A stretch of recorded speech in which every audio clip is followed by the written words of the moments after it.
अब मैं बाकायदा प्रोग्राम का आगाज़ करता हूँ। सदर मोहतरम हमारी लाइब्रेरी के और हमारे आज के मेहमान ख़ुसूसी डॉक्टर असलम परवेज़ साहब, तमाम हाज़रीन जलसा, ख़वातीन व हज़रात का इस लाइब्रेरी में खैर मक़दम है। हमारे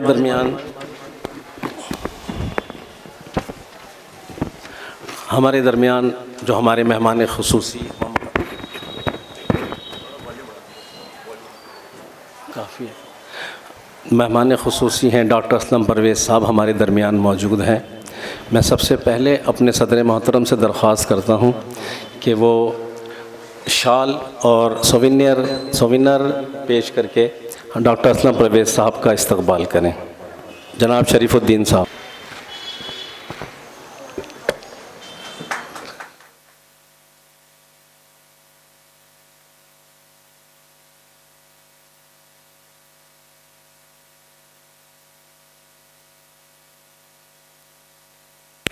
शुक्रिया सदर मोहतरम जनाब शरीफुद्दीन साहब कि आपने मेहमान ख़ुसूसी का इस्तकबाल किया।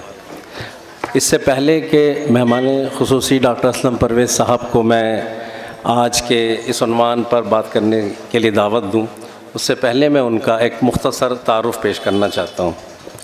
डॉक्टर मोहम्मद असलम परवेज़ साहब मौलाना आज़ाद नेशनल उर्दू यूनिवर्सिटी हैदराबाद के साबिक़ वाइस चांसलर हैं। आप दिल्ली कॉलेज से बीएससी करके अलीगढ़ तशरीफ़ ले गए, जहां से एमएससी, एमफिल और पीएचडी की असनाद हासिल की। आपके पढ़ाने का सिलसिला 1977 में अलीगढ़ मुस्लिम यूनिवर्सिटी से हुआ, जहां से आपने 1979 में बॉटनी में डॉक्टरेट की सनद हासिल की थी।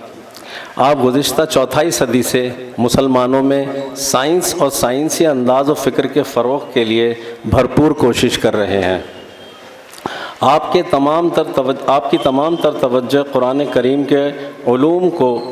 करीम को उलूम की मदद से समझने और उसके पैगाम को आम करने पर है। आपका कहना है कि साइंस यानी इल्म की मदद से कुरानी और कायनाती आयात को बेहतर तरीक़े से समझा जा सकता है, नेज़ हिदायत भी हासिल की जा सकती है। इस अंदाज़े फ़िक्र को आम करने के वास्ते आपने 1992 में अंजुमन फ़रोग़ साइंस की दाग बेल डाली। फरवरी 1994 से एक आम फहम साइंसी माहनामा साइंस निकाल रहे हैं, जो कि उर्दू अवाम और तलबा में यकसा मकबूल है। आप 400 से ज़ायद साइंसी मज़ामीन और तक़ारीर नीज़ 6 किताबें कलमबंद कर चुके हैं। कुरान और इल्म के रिश्ते को उजागर करने वाली आपकी ताज़ा तरीन तसनीफ़ कुरान, मुसलमान और साइंस के 3 एडिशन शाया हो चुके हैं। ये किताब अरबी, हिंदी और बंगाली ज़बान में भी शाया हो चुकी है। इन खिदमात के एतराफ़ में मुल्क की मुख्तलिफ़ अकादमियों और अंजुमनों ने आपको मुख्तलिफ़ इनामात से नवाजा है। अमेरिका की इंफॉर्मेशन एजेंसी ने 1995 में इंटरनेशनल विजिटरशिप अवार्ड की। डॉक्टर असलम परवेज़ साहब इस्लामी फाउंडेशन बराए साइंस व माहौलियात के बानी व डायरेक्टर हैं और इसी प्लेटफॉर्म से अंग्रेज़ी दां तबके तक अल्लाह का पैगाम इल्मी व अक़ली अंदाज़ में पहुँचा रहे हैं। आपके मज़ामीन बैरूनी ममालिक की कुतुब में भी शाया होते हैं, नीज़ वहाँ की यूनिवर्सिटियाँ और इदारे और तंजीमें, जिनमें हार्वर्ड, येल और टोरंटो यूनिवर्सिटी ख़ास तौर पर काबिल ज़िक्र हैं, आपको ख़िताब मुज़ाकरात के लिए भी बुलाती हैं। हार्वर्ड यूनिवर्सिटी अमेरिका से छपी किताब इस्लाम और इकोलॉजी में आपका एक मज़मून साइंसी जिद्दतें और अल-मीज़ान शाया हुआ है। लंदन के कंटिन्यूम पब्लिशर के ज़रिए शाया होने वाले encyclopedia of religion and nature में डॉक्टर परवेज़ साहब के 3 मज़ामीन शामिल हैं। 2015 में इस स्प्रिंगर से शाया शुदा encyclopedia the changing world religion map में डॉक्टर असलम परवेज़ साहब का इस्लाम और माहौलियात पर तहरीर करदा बाब शामिल है। ये तहरीरें इस्लाम में इंसान और कुदरती वसाइल की हैसियत का मुख्तलिफ़ ज़ावियों से अहाता करती हैं। मदारिस की सूरत हाल पर मशहूर सहाफ़ी ज़ियाउस्सलाम के साथ डॉक्टर असलम परवेज़ साहब की किताब Madrasas in the age of Islamophobia अंग्रेज़ी ज़बान में सेज ने शाये की है। आपकी ताज़ा तरीन किताब the scientific Muslim understanding Islam in a few light in a new lights को मुल्क और बैरून मुल्क में अच्छी पजीराई मिली है। मौसूफ़ ने तलबा में कुरान फ़हमी का शौक़ पैदा करने की गर्ज से नई दिल्ली के ज़ाकिर नगर इलाक़े में कुरान सेंटर कायम किया है। यहाँ 9वीं जमात के तलबा को दाखिल करके उनको साइंसी मज़ामीन के साथ कुरान तर्जुमा उर्दू ज़बान की तालीम दी जाती है। इस 2 साला कोचिंग प्रोग्राम में तलबा को मुकम्मल कुरान तर्जुमे के साथ पढ़ा दिया जाता है। 2013 से कायम इस मरकज़ पर तमाम प्रोग्राम बिना किसी फ़ीस के फ़ी सबीलिल्लाह जारी हैं। आपने बैरून मुल्क 30 से ज़ायद कॉन्फ्रेंसों में शिरकत की और इटली, उर्दन, स्पेन, अमेरिका, इंडोनेशिया, बरतानिया, बेल्जियम, तुर्की, जर्मनी, सऊदी अरब, Singapore, Switzerland, France, Canada, Kuwait, मुत्तहिदा अरब इमारात, मराकश, मलेशिया, नेपाल और हॉलैंड का सफ़र कर चुके हैं। ये था डॉक्टर असलम परवेज़ साहब का मुख्तसर तारुफ़। अब मैं डॉक्टर असलम परवेज़ साहब से मुअद्दिबाना इल्तिमास करता हूँ कि वो डाइस पर तशरीफ़ लाएँ और आज के उन्वान से हमको रोशनास कराएँ।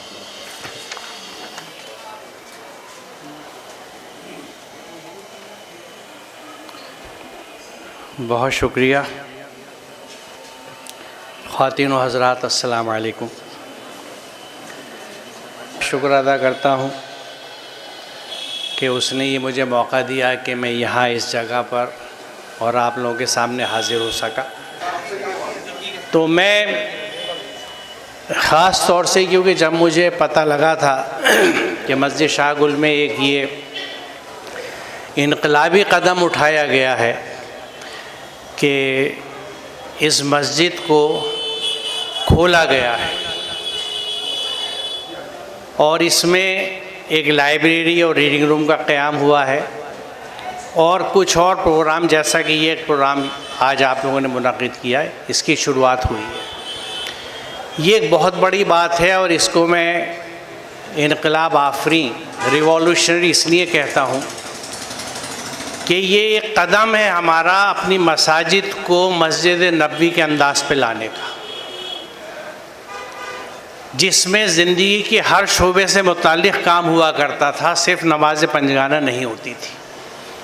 हमारी 99% मसाजिद नमाज पंजगाना या उससे रिलेटेड चीज़ों में है। बाकी चीज़ें जो बड़ी ज़रूरी हैं, क्योंकि ये जो हम अक्सर ज़िक्र करते हैं कि पहली वही जो आई वो पढ़ने से मुताल्लिक़ थी, इक़रा बिस्मि रब्बिकल्लज़ी खलक़।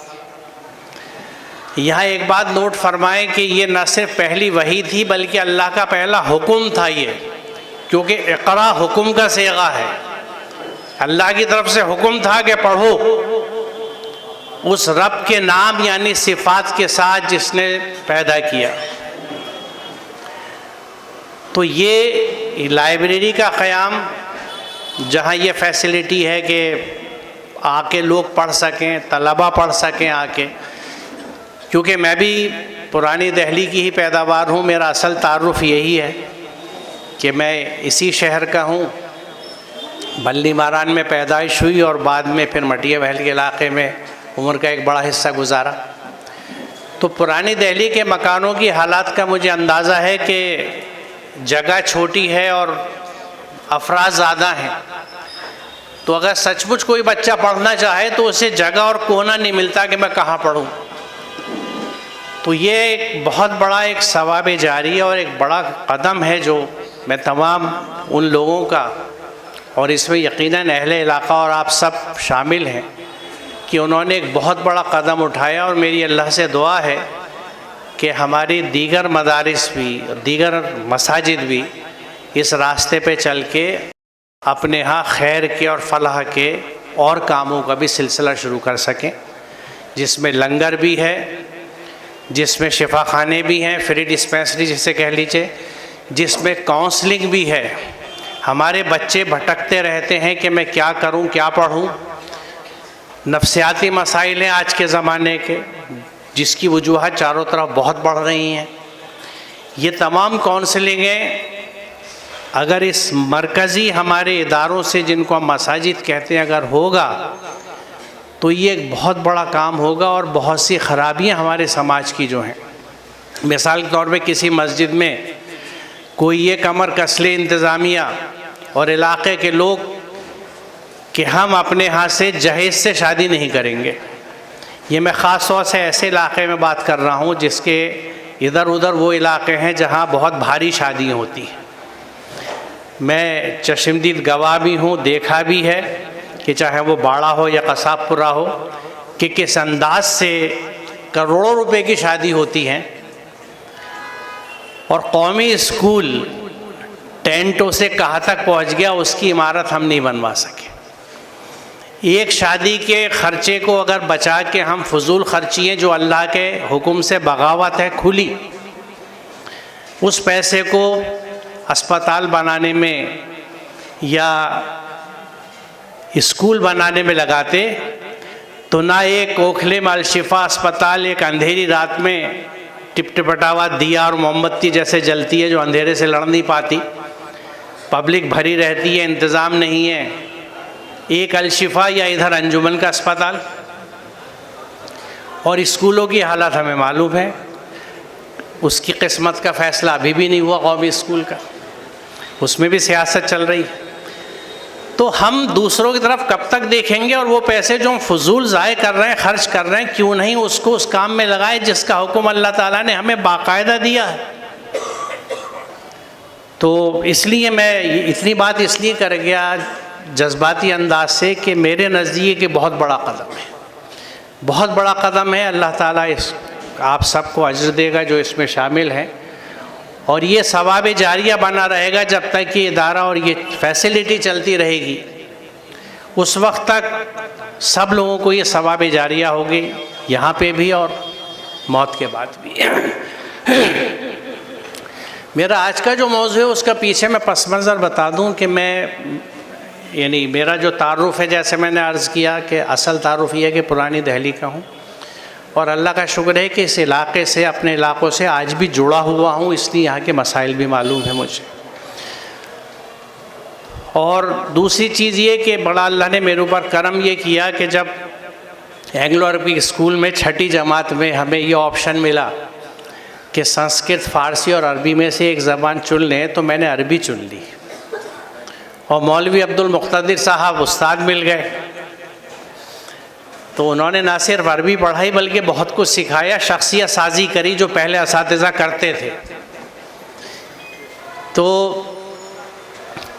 उस अरबी की शुद्ध और फिर कुछ अपनी बेचैनी जो तबीयत की थी कि हर चीज़ की खोज और सवाल करना, तो उससे मैं अल्लाह का करम रहा कि कुरान की तरफ रुजू हो गया और कुरान का तालिब इल्म बन गया। तो साइंस भी पढ़ी और कुरान भी पढ़ा, और दोनों के बीच में जो रिश्ते मुझे नज़र आए उनको मैं अक्सर सामने रखता हूँ लोगों के। और बल्कि वहीं से जब कुरान से शगफ़ हुआ और कुरान को समझता चला गया तो मुझको ये बात दिन ब दिन खुलती चली गई कि आज हमारी तमाम ख़राबियों की वजह यह है कि हम कुरान से दूर हैं। कुरान हमारे यहाँ सवाब के लिए, इसाले सवाब के लिए पढ़ा जाता है, अक़ीदतें बेइंतहा हैं कुरान के साथ, ज़रा सा सुफ़ा पढ़ जाए तो हम मरने को तैयार हो जाते हैं, लेकिन उस कुरान के अहकामात पे जीने के लिए तैयार नहीं होते। मुक़्तदी साहब ने एक बात कही थी, अब तो बहुत जगह उसका मैं चर्चा सुनता हूँ कि मुसलमान कुरान को तो मानता है, कुरान की नहीं मानता। तो वो कहते थे मियाँ ये को और की का झगड़ा है, कुरान को सब मानते हैं लेकिन कुरान की नहीं मानते। बहरहाल वजूहात हैं उसकी क्यों नहीं मानते। तो यहाँ जो भी मैं छोटा सा ये प्रेजेंटेशन है आपके सामने, उसको इसी मकसद से रखता हूँ मैं। अऊज़ु बिल्लाहि मिनश शैतानिर रजीम, बिस्मिल्लाहिर रहमानिर रहीम, नहमदुहु व नस्तईनुहु व नसल्ली अला रसूलिहिल करीम, बिस्मिल्लाह। ये तस्वीर हम सब ने देखी होगी, किला फूटता है बीच में से, बच्चे प्रोजेक्ट्स भी करते हैं स्कूल में, आपने घरों में भी देखा होगा, कराया जाता है। इसमें एक अहम बात यह है जो मैं सामने रखना चाहता हूँ कि इस बीज में से दो चीज़ आप देखते हैं, एक नीचे जा रही हैं जड़ें और ऊपर जा रहे हैं पत्ते। इस बीज को अगर आप उल्टा कर दें, पत्ते को नीचे ले आए और जड़ों को ऊपर कर दें, तो ऐसा नहीं है कि ये ऐसे ही चलेगा सिलसिला। आप देखेंगे कि जो जड़ ऊपर गई है वो घूम के फिर नीचे आ जाएगी, और जिस पत्ते को आपने नीचे किया था वो घूम के ऊपर चला जाएगा। क्योंकि इस छोटे से बीज के अंदर जो अल्लाह ताला ने कानून बिठा दिया है अपना, कि जड़ ज़मीन के अंदर जाएगी और सब्ज पत्ती ऊपर जाएगी, जिसको हम कहते हैं बॉटनी की ज़बान में कि जो रूट्स हैं, जड़ें हैं, वो पॉजिटिवली जियोट्रॉपिक होती हैं, यानी कशिश की तरफ जाती हैं, और पत्ते जो हैं, जो शाखें हैं, वो नेगेटिवली जियोट्रॉपिक हैं, यानी ग्रेविटी के, कशिश के उल्टे सफ़र चलती है, उल्टी तरफ जाती है। यानी ये छोटा सा बीज जिसमें खसखस का बीज भी शामिल है, जिसमें वो मगजियात भी शामिल है जिसको आप सर्दी आ रही है इस्तेमाल करेंगे, और बादाम जैसे बड़े और अखरोट जैसे सख्त छिलके वाले बीज भी शामिल हैं। इन सब में जो अल्लाह ताला ने कानून लगा दिया वो हमेशा चलेगा कि जड़ नीचे जाएगी और पत्ता ऊपर जाएगा।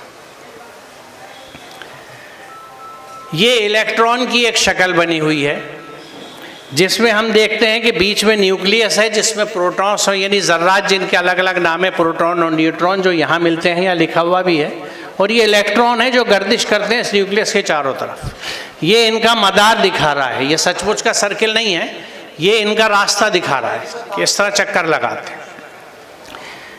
अब ये न्यूट्रॉन और प्रोटॉन जो हैं ये उधर नहीं जा सकते, और इलेक्ट्रॉन जो है वो अपने इस ऑर्बिट से ज़रा सी भी जगह नहीं बदल सकते। क्यों? क्योंकि कानून है, एटॉमिक लॉज हैं, कावानीन हैं जो इनको बांधते हैं। और ये इतना छोटा ज़र्रा है कि ये हमें आँख से तो क्या, अच्छी से अच्छी दूरबीन यानी माइक्रोस्कोप से, खुर्दबीन से भी नहीं दिखता। इसको देखने के लिए दूसरी टेक्निक इस्तेमाल की जाती है, और इसको आँख से नहीं देख सकते, इसकी तस्वीर हम देख सकते हैं सिर्फ जो मशीनों से निकलती है। और हर चीज़ की बुनियाद यही है, हर मादा। आप अपना फ़ोन बंद कर दीजिए, इनसे कहिए फ़ोन बंद करें, या इनको उठा दीजिए यहाँ से, बाहर जाके बात कर लीजिए फ़ोन पे। तो हर मादे की बुनियाद ये ज़र्रा है जिसे एटम कहते हैं। अल्लाह के कवानीन हैं जिनसे ये बंधा हुआ है। अब इस छोटे से एटम से हम स्पेस में चलें, अजराम फल की ऑर्बिट्स हमारे, इस सैयारे हैं, प्लैनेट्स हैं, इसमें से हर प्लैनेट की रफ्तार तय है, अपनी धुरी पे, अपनी एक्सिस पे घूमने की भी, और सूरज के गिर चक्कर लगाने की भी। और ये रफ्तार इतनी सेट है, इतनी प्रिसाइज है कि हम महीनों पहले सूरज के निकलने का और गुरूब का हिसाब लगा लेते हैं। गुरूब आफ्ताब मालूम है, तुलुए आफ्ताब मालूम है, पूरे साल के कैलेंडर बन जाते हैं। ज़रा सा ये अल्लाह के कवानीन से इधर उधर नहीं हो सकते, बंधे हुए हैं अपने कवानीन से अल्लाह ताला के। ये 3 मिसालें मैंने इसलिए दी कि इस कायनात की हर चीज़, छोटी हो या बड़ी हो, जानदार हो या बेजान हो, वो अल्लाह के कवानीन के हिसाब से चलती है। और ये जानने के बाद अब इस आयत पे आप गौर फरमाएं कि उसी का है वो सब कुछ जो आसमानों में है और जो कुछ ज़मीन में है, और उसी का दीन चल रहा है। फिर क्या अल्लाह को छोड़कर तुम किसी और के कानून पे चलोगे? यहाँ ये मैं वजाहत कर दूँ कि ये लफ्ज़ दीन जो है अरबी ज़बान का, जिसका मादा दाल ये नून है, इसके जो मानी हैं वो अहम तरीन 3 हैं: कानून, इत्तिबा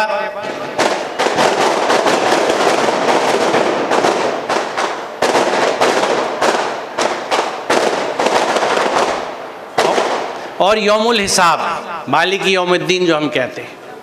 तो दीन के मानी में इत्तिबा भी है, इताअत भी है और कानून भी है।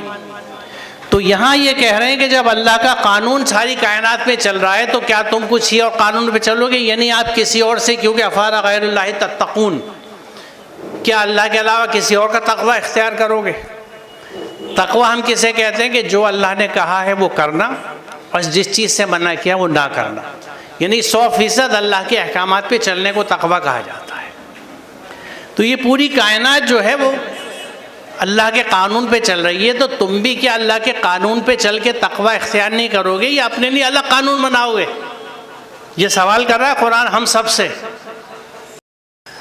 क्योंकि अगर हम अल्लाह के कानून पे अपनी ज़िंदगी गुजारते हैं, हमारे शब व रोज़, हमारे मामलात, हमारे कारोबार, हमारे रस्म व रिवाज, हमारे फंक्शंस अल्लाह के कानून और हुक्म के मुताबिक होते हैं, तो वो तो कुरान के हुक्म के मुताबिक होंगे। उसके लिए लाजमी है कि हम सब कुरान से वाकिफ़ हों, हम कुरान को समझ के पढ़ें। सूरत हाल क्या है कि हम कुरान को बिना समझे पढ़ते हैं, और ये भी एक ऐसी भयानक हकीकत है और ऐसा डिस्टिंक्शन है कि जो दुनिया में कहीं नहीं है, सिर्फ हमारे यहाँ है। एनसाइक्लोपीडिया ब्रिटानिका ये लिखता है कि कुरान दुनिया में सबसे ज़्यादा पढ़ी जाने वाली किताब है, लेकिन ये भी लिखता है कि एक वाहिद किताब है जिसको लोग बिना समझे पढ़ते हैं। कोई दुनिया की कौम क्या फ़र्द भी नहीं है, एक आदमी आपको ऐसा नहीं मिलेगा जो किसी ऐसी किताब को पढ़े जिसे वो ना समझता हो। आपका बच्चा स्कूल में पढ़ रहा है, 12th क्लास में पॉलिटिकल साइंस पढ़ता है, आप उसे पॉलिटिकल साइंस की किताब हिंदी इंग्लिश के बजाय जर्मन ज़बान में ला दीजिए और कहिए बेटा पढ़ इसे याद कर ले, इम्तिहान से पास हो जाएगा। वहाँ हमारी अक्ल जल जाती है। यहाँ अक्ल ये नहीं चलती कि जिस किताब को हम किताब हिदायत कहते हैं, आप में से कोई अगर इस बात से इख्तलाफ रखता हो कि किताब हिदायत नहीं है तो हाथ उठा दें। क्यों साहब, किताब हिदायत है? अब कोई हाथ नहीं उठा रहा, यानी मानते किताब हिदायत है।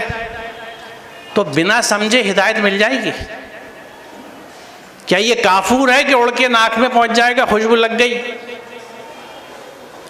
तो ये तजाद हैं, कंट्राडिक्शंस हैं जिसमें हम जीते हैं, और कभी रुक के सवाल नहीं करते कि ये हो क्या रहा है।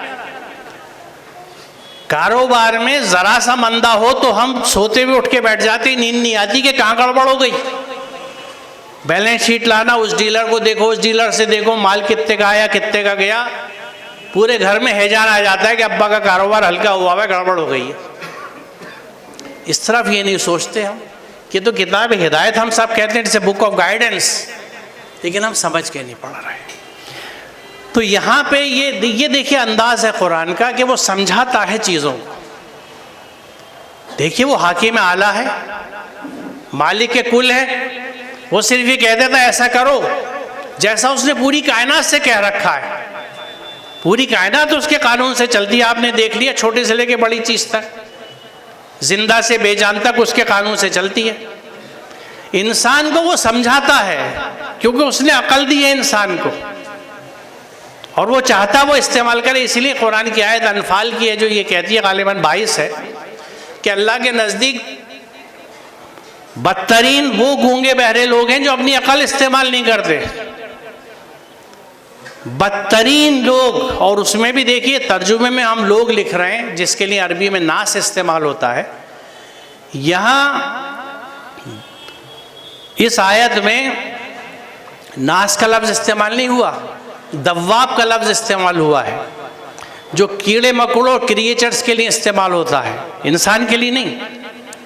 गोया जो लोग अकल इस्तेमाल नहीं करते, कुरान उनको नास भी नहीं कह रहा, यानी इंसान नहीं कह रहा, क्योंकि इंसान की पहचान उसकी अकल से है। अकल इस्तेमाल नहीं हो रही तो इंसान है नहीं। दव्वाब कहा जा रहा है, नास नहीं कहा गया, कि वो गूंगे बहरे क्रिएचर्स हैं, कीड़े मकोड़े हैं जो अकल इस्तेमाल नहीं करते। अनफाल 22 देख लीजिएगा। तो ये समझाने का अंदाज है कुरान का। फिर देखिए दूसरी आयत उसी की वजाहत करती है कि ज़मीन और आसमानों में जिस कदर जानदार मखलूक़ात हैं और जितने मलाइका, सब अल्लाह के लिए सजदा रेज़ हैं, यानी मुती हैं। सजदा रेज़ी से मुराद है दे हैव सबमिटेड, वो अल्लाह के अहकामात के हिसाब से चलते हैं। जैसा आपने अब नमूना देखा कि पूरी कायनात अल्लाह के क़वानीन से चलती है, और तकब्बुर नहीं करते, सरकशी नहीं करते। सरकशी क्या होती है कि जो चीज़ कही गई है हम उस पर ना अमल करें और अपने अंदाज से काम करें, ये सरकशी है। कुरान हुक्म देता है कि इसराफ मत कीजिए, फजूल खर्ची मत कीजिए, दिखावा मत कीजिए, लेकिन हमारी ज़िंदगी के ये अहम पहिए हैं जिस पे हमारी गाड़ी चलती है, फजूल खर्ची पे और दिखावों पे। तो ये सरकशी है कि अल्लाह के कानून और हुक्म के बावजूद हम जानते हैं लेकिन हम अपनी मर्जी कर रहे हैं, तो ये बगावत है, सरकशी है। कायनात में कोई और चीज़ नहीं करती, अपने रब से जो उनके ऊपर है डरते हैं। या ऊपर के लिए लफ्ज़ जो है वो फ़ौक़ुन, जिससे आप फ़ौक़ियत आम लफ्ज़ इस्तेमाल करते हैं, यानी वो ऊपर फिज़िकल ऊपर नहीं है बल्कि उनके मामले में आला बुलंद बेहतर है हर तरह से, उससे डरते हैं और जो कुछ हुक्म दिया जाता है उसी के मुताबिक काम करते हैं। ये सुर्ख रंग से इसीलिए लिखा है कि इस कायनात की हर चीज़ उसको जो हुक्म दिया जाता है उसी के मुताबिक काम करती है। इसीलिए अल्लाह ताला ने जो हुक्म हमें दिया है, जिसको हम कुरान कहते हैं, उसको अल्लाह ताला ने हम पे फ़र्ज़ किया है। मुझे नहीं पता कितने लोग इस बात से वाकिफ़ हैं, मुझे नहीं पता इस आयत को देख के आप पे क्या बीती, लेकिन मैं दो बातें यहाँ शेयर करूँगा कि जब तक मैंने ख़ुद कुरान को समझ के पढ़ना शुरू नहीं किया और सूरह क़सस की आयत नंबर 85 तक नहीं आया, मुझे किसी ने नहीं बताया था कि मुझ पर कुरान फ़र्ज़ है। मुझे जो चीज़ें फ़र्ज़ बताई गई थी वो तौहीद, नमाज, रोज़ा, ज़कात, हज, कुरान इसमें था नहीं, जबकि कुरान ख़ुद ही कहते हैं कि इन्नल्लज़ी फ़रज़ अलैकल कुरान ला रद्दुका इला माद, बेशक वो हस्ती जिसने तुझ पे कुरान फ़र्ज़ किया है, फ़रज़ अलैकल कुरान, साफ़ है हर आयत की तरह जो कुरान की साफ़ होती है, तुझे एक अंजाम को पहुँचाने वाली है। तो ये आयत हमें ये बता दी है कुरान हम पे फ़र्ज़ है। अब हम अपने आप से सवाल करें कि जो फ़राइज़ हमें मालूम है उनके लिए हम क्या एहतमाम करते हैं। कुरान फ़र्ज़ है, इसके लिए हमने क्या एहतमाम किया। और बात सिर्फ फ़र्ज़ की नहीं है, ये आराफ की 3री आयत आप देखें कि तबउ मा उनज़िला इलैकुम मिन रब्बिकुम, इत्तिबा करो, फॉलो करो जो तुम्हारे रब की तरफ से नाजिल हुआ है। बात मुकम्मल है कि पैरवी करनी है, इत्तिबा करनी है, फॉलो करना है जो अल्लाह की तरफ से नाजिल हुआ है। मा उनज़िला अलैकुम, जो तुम्हारे ऊपर नाजिल हुआ है। नाजिल क्या हुआ? कुरान नाजिल हुआ है। मज़ीद वजाहत आगे की गई है बड़ी अहम बात से कि वला तत्तबि मिन दूनिही औलिया, किसी और औलिया की इत्तिबा मत करना, किसी और सरपरस्त की, किसी बड़े की इत्तिबा मत करना। इत्तिबा सिर्फ उसकी है जो अल्लाह ने तुम्हारे ऊपर नाजिल किया है। यानी फ़र्ज़ की भी बात है, दूसरी ये हुक्म है कि आपको करना वही है जो कुरान में कहा गया है, जो आप पे नाजिल किया है, इत्तिबा, उसकी इत्तिबा करनी। तीसरी जो आयत आपके सामने मैं सिलसिले की पेश करूँगा उसका ताल्लुक़ सूरह फातिहा से, हमारी उस ख्वाहिश से है जो हम कहते हैं कि इहदिना सिरातल मुस्तक़ीम, कि अल्लाह में सीधा रास्ता दिखा दे। यहाँ जवाब है इसका कि वह अन्ना हाज़ा सिराती मुस्तक़ीमा फत्तबिऊ, बस ये मेरा सीधा रास्ता है, इसकी इत्तिबा करो। बेशक ये मेरा सीधा रास्ता है, फत्तबिऊ, बस देयरफॉर इसको फॉलो करो, इसकी इत्तिबा करो। तो कुरान फ़र्ज़ है, कुरान के अलावा किसी और चीज़ की इत्तिबा नहीं करनी, और यही सीधा रास्ता है जिसके लिए कुरान कह रहा है क्यों करो। और आगे वजाहत की है कि बस इस पर चलो और दूसरे रास्तों पर ना चलो, वो तुम्हें इस रास्ते से जुदा कर देंगे, फेर देंगे, अलग कर देंगे। उसने तुम्हें इसका हुक्म दिया है, ज़ालिकुम वस्साकुम, हुक्म है अल्लाह का। ये क्यों दिया है? ताकि तुम तक़वा इख्तियार करो, क्योंकि जब आप अल्लाह के अहकामात की पैरवी करेंगे, इत्तिबा करेंगे, जभी तो तक़वे के दर्जे को पहुँचेंगे। देखिए, एक बात मैं पहले अर्ज़ कर दूँ कि बहुत से अल्फाज उर्दू और अरबी में एक से हैं लेकिन मफ़हूम अलग है। अरबी का सब्र और है, उर्दू का सब्र और है। अरबी का शुक्र और है, उर्दू का शुक्र और है। इसी तरह उर्दू में हमारे आम तौर से तक़वा दूसरे मानों में इस्तेमाल होता है या महदूद मानों में। अरबी में तक़वा का मफ़हूम बिल्कुल अलग है। अरबी ज़बान का तक़वा वो है जो मैंने अर्ज़ किया कि 100% इत्तिबा अल्लाह के अहकामात की। अब एक देखिए दूसरी आयत जो इस सिलसिले की बड़ी गौर तलब है कि ये एक बड़ी बरकत वाली किताब है जो हमने तुम्हारी तरफ नाजिल की है। क्यों नाजिल की है? ताकि लोग इसकी आयत पर गौर करें और अक्ल व फ़िक्र रखने वाले इससे सबक लें।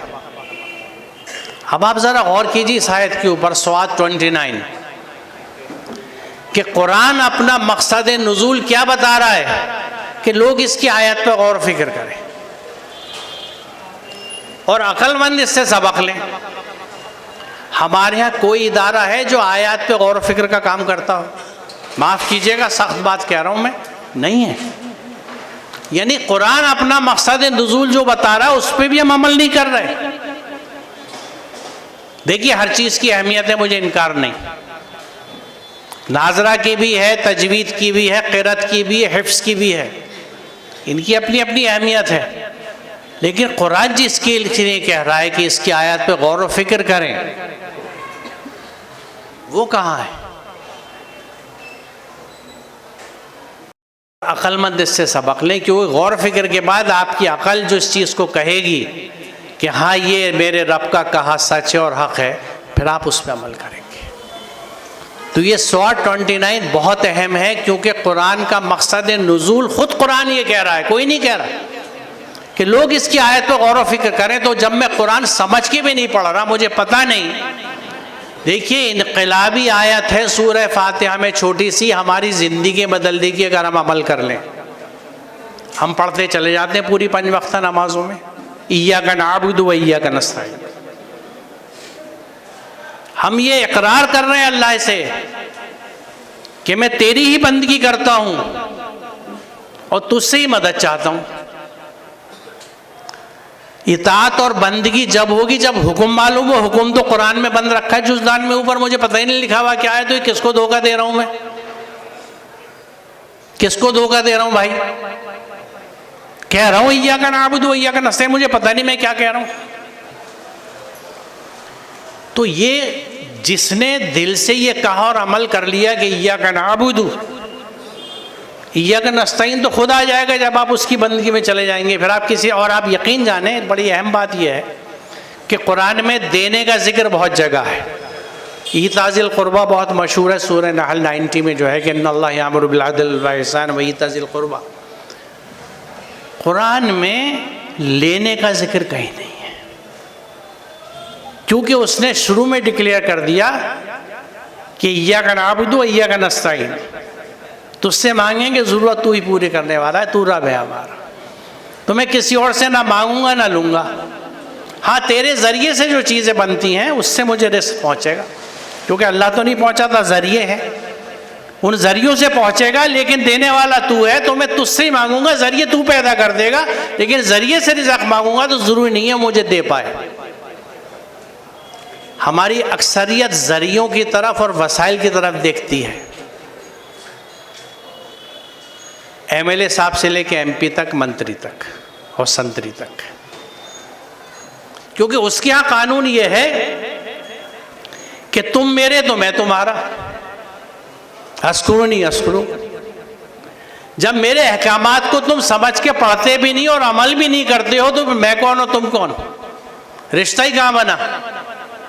जब बंदगी नहीं हुई, कहते रहो ज़बान से बंदगी, सर धुनते रहो, हाल आते रहें, बयान होते रहें, कोई फर्क नहीं पड़ता। दुनिया बेवकूफ़ बन जाएगी, वो नहीं बनेगा, क्योंकि वो दिलों के हाल भी जानता है, वो दिमागी कैफियत भी हमारी जानता है, हमारी तरजीहात भी जानता है, प्रायोरिटीज़ क्या है हमें अपनी ज़िंदगी में। तो ये सूरा 29 याद रखिएगा, ये बहुत अहम है, हुक्म है ये अल्लाह का। अब देखिए, ये किताब हमने तुम्हारी तरफ बरहक नाजिल की है। कोई भी चीज़ बरहक जो होती है, जो हक़ होती है, उसका क्या डेफिनेशन है? हक़ क्या है? हक़ वो है जो आपकी आंखों के सामने आके अपने आप को साबित करते हैं। हक़ की पहचान ये है कि वो सामने आता है, दिख जाता है आपको, जल्द या बदेर। तो ये बरहक नाजिल की है, लिहाजा तुम अल्लाह ही की बंदगी करो, दीन को उसी के लिए खालिस करते हुए। याद रखो, दीन खालिस अल्लाह का हक़ है। दीन यानी कानून और इताअत। इताअत सिर्फ अल्लाह की है, कानून सिर्फ अल्लाह का है, और इसको खालिस करने का हुक्म है। देखिए सूरह बकरा में जहाँ शुरू में जिक्र है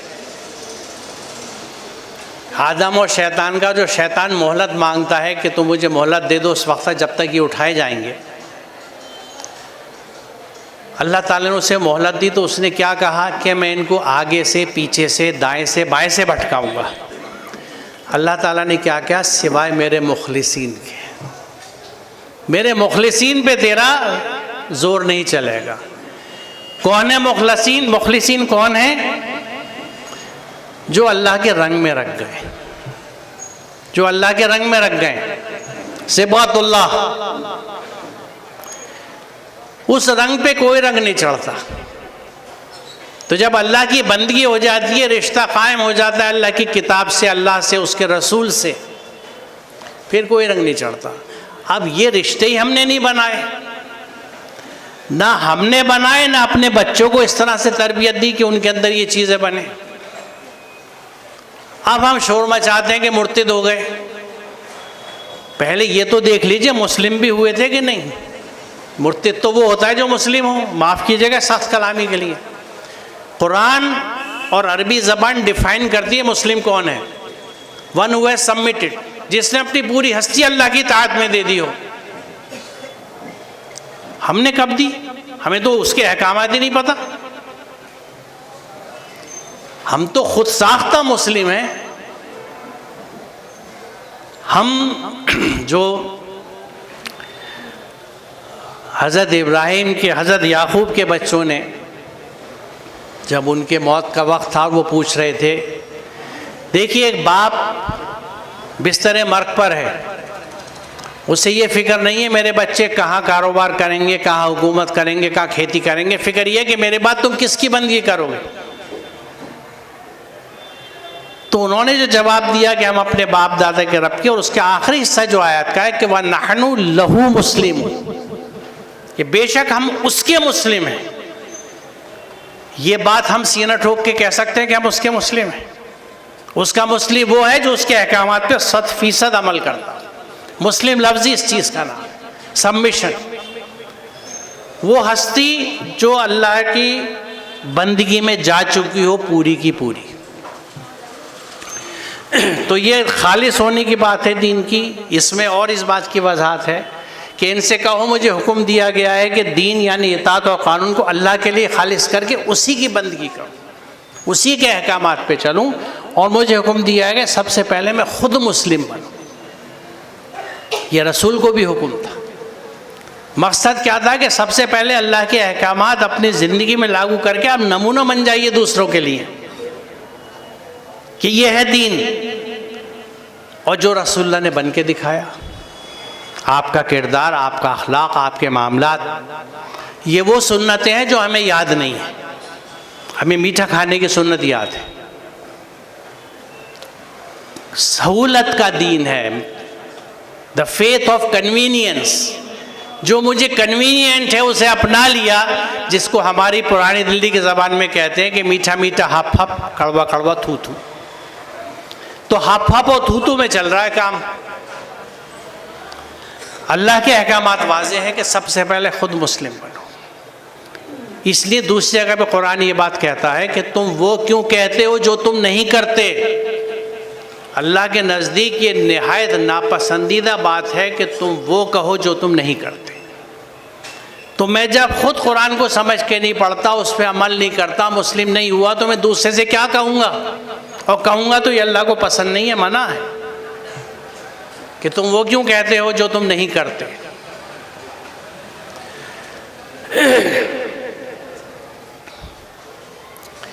इसी की बुनियाद ये कलमा है हमारा, ला इलाहा इल्लल्लाह मुहम्मदुर रसूलुल्लाह सल्लल्लाहु अलैहि वसल्लम। अब इसमें ला इलाहा इल्लल्लाह पे आप गौर फरमाएं। ये इनकार से शुरू होता है कि ला इलाहा, कोई अल्लाह नहीं है, इल्लल्लाह, सिवाय अल्लाह के। क्या मतलब है इसका?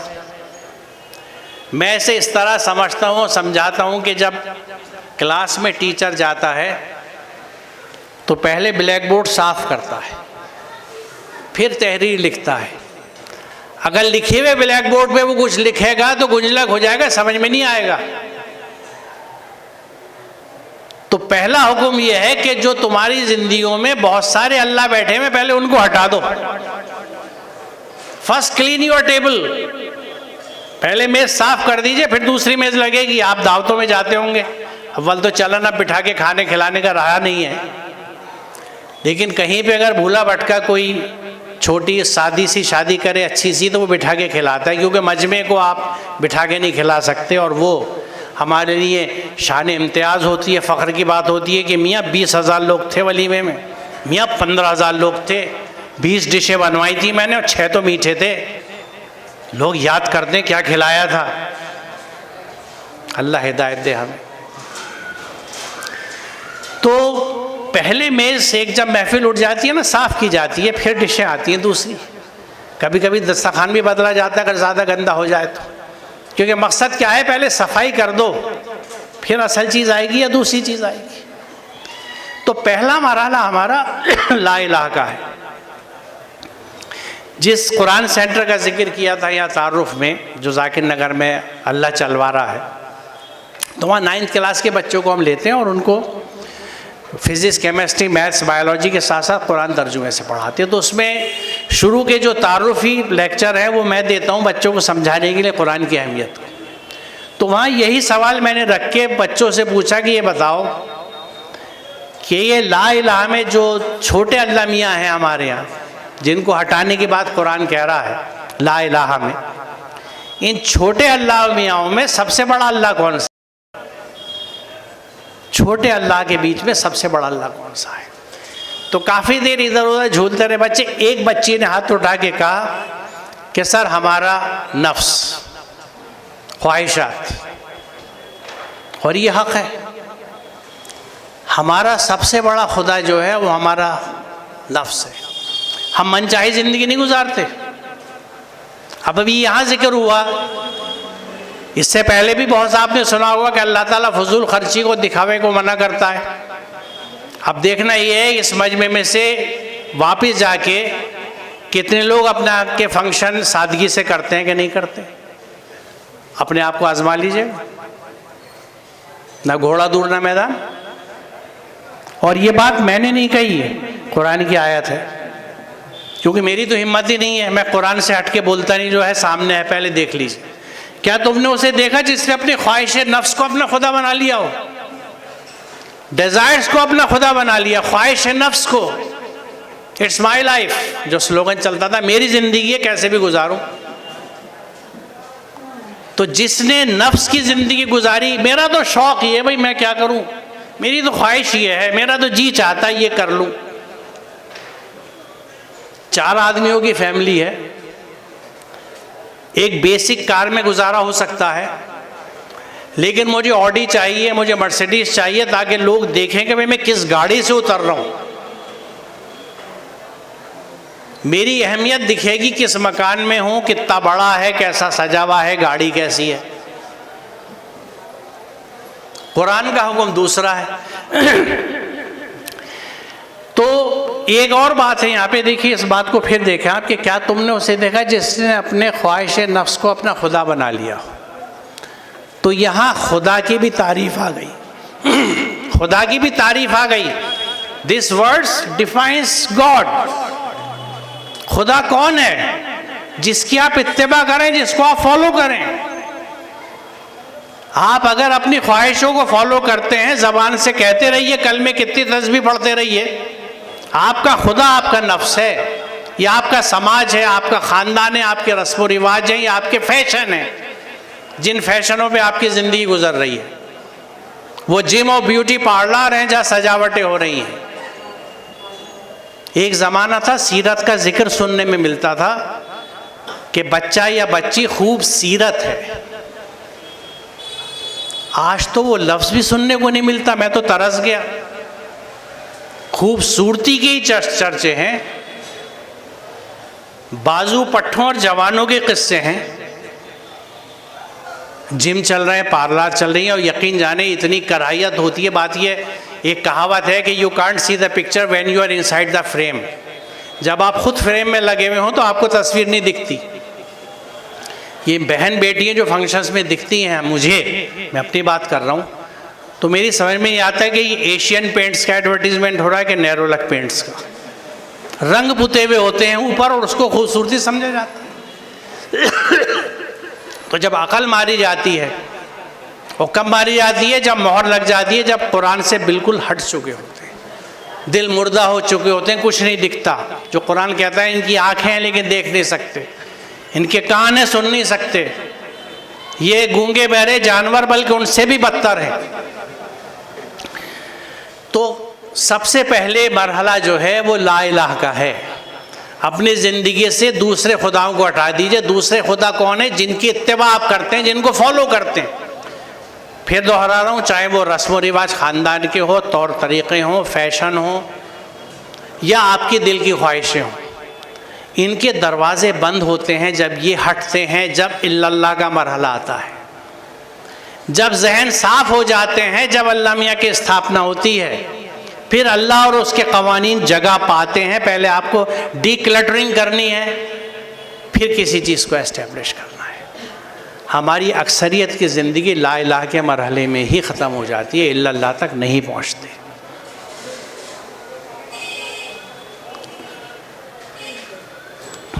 अब देखिए, ये एक मकसद से लिए शुरू किया आयत है बकरा की, जहाँ वही आदम के उतारने की बात है कि हमने कहा तुम सब इससे उतर जाओ, फिर जब तुम्हारे पास मेरी जानिब से कोई हिदायत आए।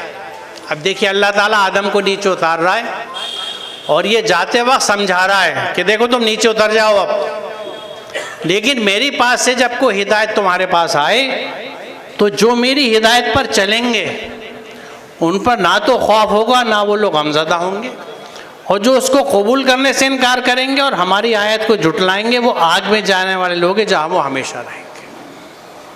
आप इस पर गौर कीजिए ज़रा रुक के। ये मैंने सुर्ख रंग से लिखा है इसीलिए कि वल्लज़ीना कफ़रू व कज़्ज़बू बिआयातिना उलाइका अस्हाबुन नार हुम फ़ीहा खालिदून। ये किस लिए ख़तरनाक है कि ये वो आयत है जिसमें कफ़रू कज़्ज़बू एक साथ आया है और दोनों का अंजाम एक बताया जा रहा है।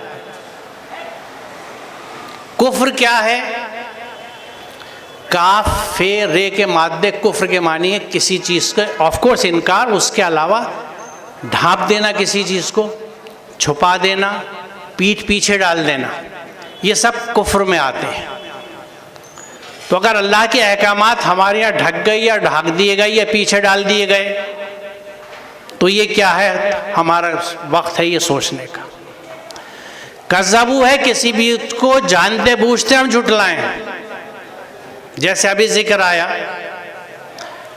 कि असराफ दिखावा मना है, हम इस पे अमल करते हैं तो इसका झुटलाना होगा।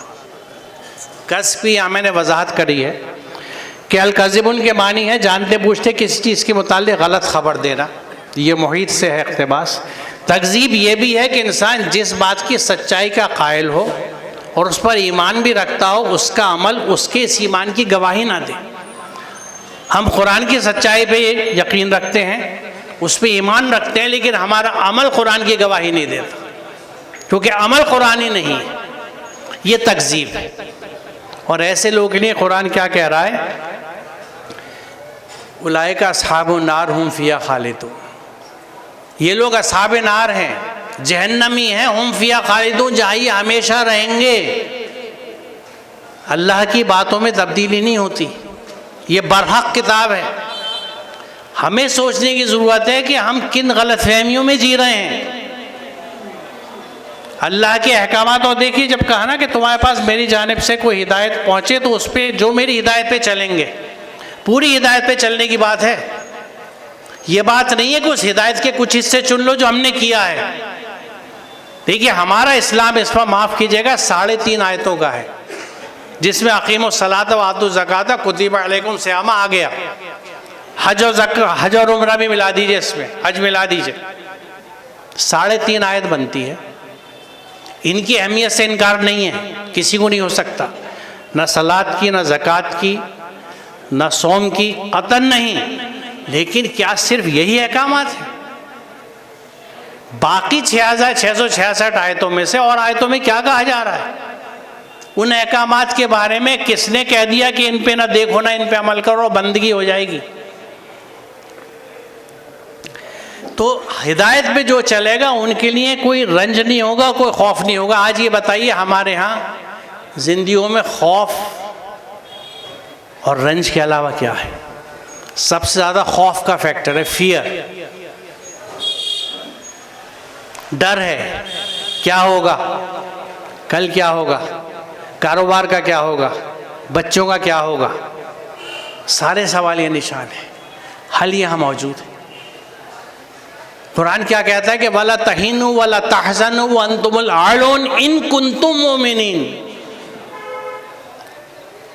तुम गमगीन ना हो, अफसुर्दा ना हो, तुम ही आलौन में से रहोगे, आला तरीन होगे, इन कुंतुम मोमिनीन, अगर तुम मोमिन होगे। तो क्या ये सीधी सी बात हमारी समझ में नहीं आ रही कि अगर आज हम किसी भी हिस्से में दुनिया के आलौन में से नहीं हैं, हर जगह मारे जा रहे हैं, कुचले जा रहे हैं, जलील किए जा रहे हैं। एक और आयत आगे आएगी जिस बात की वजाहत करेगी, उसको दिखा के बात करूँगा। तो ऐसा तो नहीं हम मोमिन ना हो, हम इस रुख पे क्यों नहीं सोचते?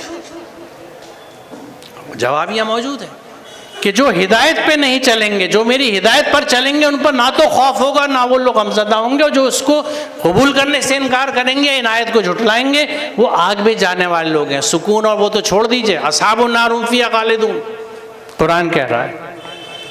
कज़्ब हो गया।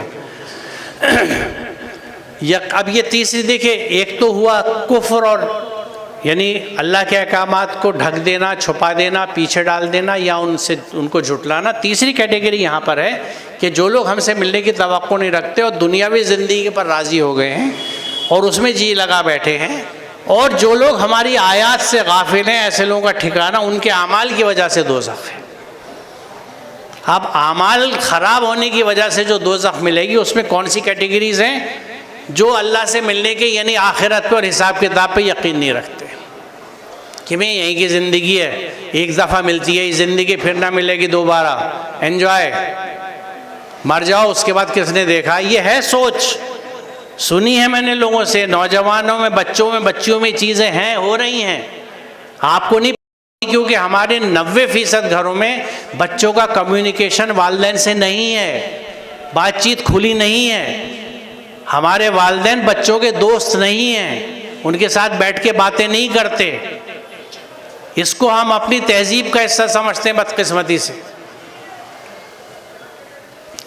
दूसरी कैटेगरी जो दुनियावी ज़िंदगी पर राज़ी हो गए, हैविंग ए गुड लाइफ, अल्लाह का शुक्र है बड़ी अच्छी गुजर रही है भाई, पड़ोस में क्या हो रहा है मुझे नहीं पता, उनके अमाल ख़राब होंगे, बदकिरदार है ना, इसलिए ख़राब हुआ हुआ, मैं तो नहीं, अल्लाह का शुक्र है अच्छी गुजर रही है। और जो लोग हमारी आयात से गाफिल हैं, ये कैटेगरी बहुत अहम है। आयात को छुपा दिया, इनकार कर दिया या झुटला दिया, या उनसे हम गाफिल हैं, इनके लिए भी कहा जा रहा है कि ऐसे लोगों का ठिकाना उनके अमाल की वजह से दोज़ख है। यह भी जस्टिफिकेशन है, कुरान ऐसे किसी को दोज़ख में नहीं डालता, क्योंकि जब अमाल गलत होंगे तो गुनाह ही इकट्ठे होंगे, अच्छाइयाँ कहाँ होंगी। इसीलिए ईमान के साथ अमल सालेह हमेशा लग के आता है कुरान में, इल्लल्लज़ीना आमनू व अमिलुस सालिहात। अमल सालेह ईमान के साथ बहुत ज़रूरी है। अब देखिए, ये वो आयत है जिसका मैं जिक्र कर रहा था, बकरा की 85। तो क्या तुम किताब के एक हिस्से पर ईमान लाते हो, दूसरे हिस्से के साथ कुफ्र करते हो? यानी अल्लाह के कुछ आयत, कुछ अहकामात पे हम अमल करते हैं, कुछ से इनकार करते हैं, हमारे लिए वो है ही नहीं, ढक दी, पीछे डाल दी कबर के। जो लोग ऐसा करें उनकी सज़ा इसके सिवा और क्या है कि दुनिया की ज़िंदगी में ज़लील व ख्वार होकर रहें और आखिरत में शदीद तरीन अजाब की तरफ फेर दिए जाएं। अल्लाह उन हरकत से बेखबर नहीं है जो तुम कर रहे हो। बकरा 85 घर जाके चेक कर लीजिएगा। किताब के एक हिस्से पर अमल करते हैं, एक पे नहीं करते, तो तुम में से जो ऐसा करे उनकी सज़ा इसके सिवा क्या है कि दुनिया में ज़लील व ख्वार होकर रहें। मुझे इसमें अपना आईना और अपना चेहरा दिखता है कि आज हम पे ज़िल्लत इस वजह से है कि हम पूरे कुरान को ना जानते, ना समझते, ना अमल करते, ना हमें तरगीब दी जाती है। हमें बहुत कम लोग हैं जो इस वक्त इस बात को अब आवाम में फैला रहे हैं कि कुरान समझ के पढ़ो, समझो, देखो कुरान में क्या लिखा है और उस पर अमल करो, जितना कर सको कर लो भाई, जिस तरह चाहो समझो, जिस तरह चाहो समझो, कम से कम खोल के समझो तो सही, तर्जुमा तो पढ़ो।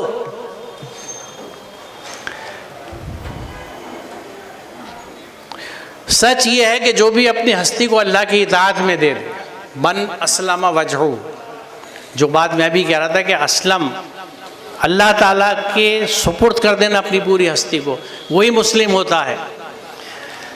अल्लाह की इताअत में दे दे और जो मोहसिन हो उसके लिए उसके रब के पास उसका अजर है, और ऐसे लोगों के लिए किसी खौफ और रंज का मौका नहीं है। अब देखिए यहाँ किन लोगों के लिए खौफ और रंज नहीं है? जिसने अपनी पूरी हस्ती अल्लाह की इताअत में दे दी, यानी उसकी सिर्फ पेशानी नहीं झुकती सजदे में नमाज के वक्त, उसका दिल, उसका अमल, उसका किरदार, उसका अखलाक पूरा अल्लाह के अहकामात के साथ।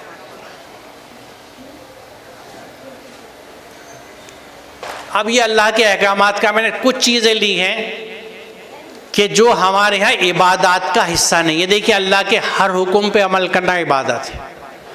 ऐन बेदाल के मादे को देख लीजिए, बंदगी है ही वो कि हर हुक्म को मानना है। अब ये इतना बड़ा हुक्म है अल्लाह ताला का, बहुत छोटी सी आयत में कि वलक़द कर्रमना बनी आदम, हमने बनी आदम को तकरीम के लिए, इज़्ज़त के लिए पैदा किया।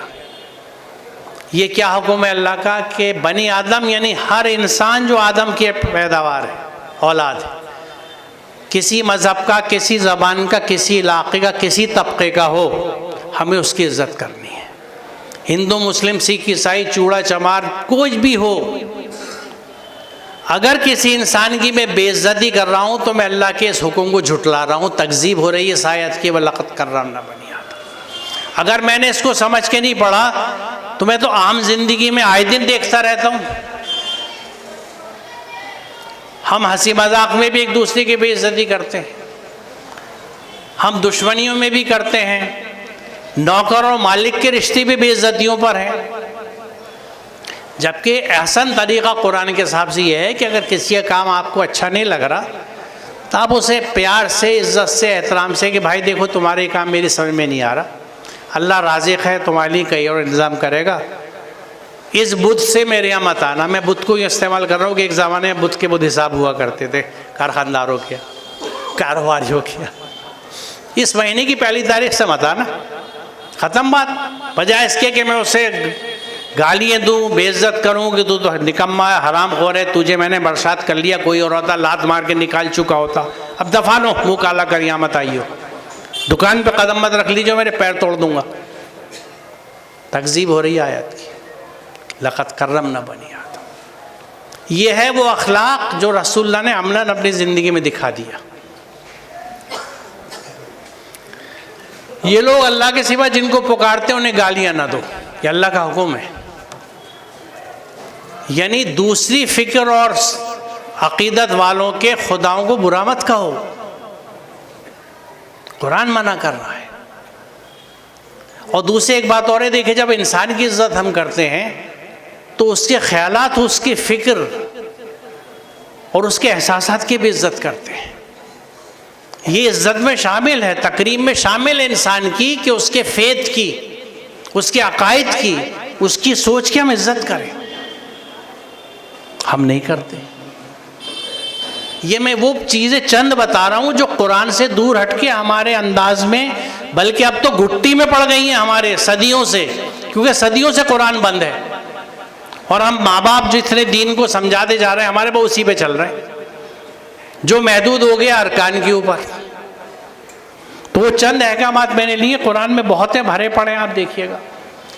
अब ये इतनी अहम आयत है कि बदी को उस नेकी से दूर करो जो बेहतरीन हो। तुम देखोगे तुम्हारे साथ जिसकी दुश्मनी पड़ी हुई थी वो बेहतरीन दोस्त बन गया है। ये सिफत नहीं मिलती मगर उनको जो साबित कदम रहते हैं, जो सब्र वाले लोग। ये अरबी का सब्र है, उर्दू का नहीं। कुरान क्या कह रहा है कि बुराई का जवाब बेहतरीन भलाई से दो, तवाजुन के साथ, एहसान, एहसन। नतीजा क्या होगा? जो तुम्हारा बदतरीन दुश्मन था तुम्हारा बेहतरीन दोस्त बन जाएगा। आप बुराई का जवाब मत दीजिए बुराई से, तुम करते रहो बुराई। एक बुजुर्ग का किस्सा मैं बचपन से सुनता आ रहा हूँ, शायद आपने भी सुना होगा, कि वो एक तालाब के पास से जा रहे थे तो एक बिच्छू पानी में गिर पड़ा था और पैर चला रहा था निकलने के लिए।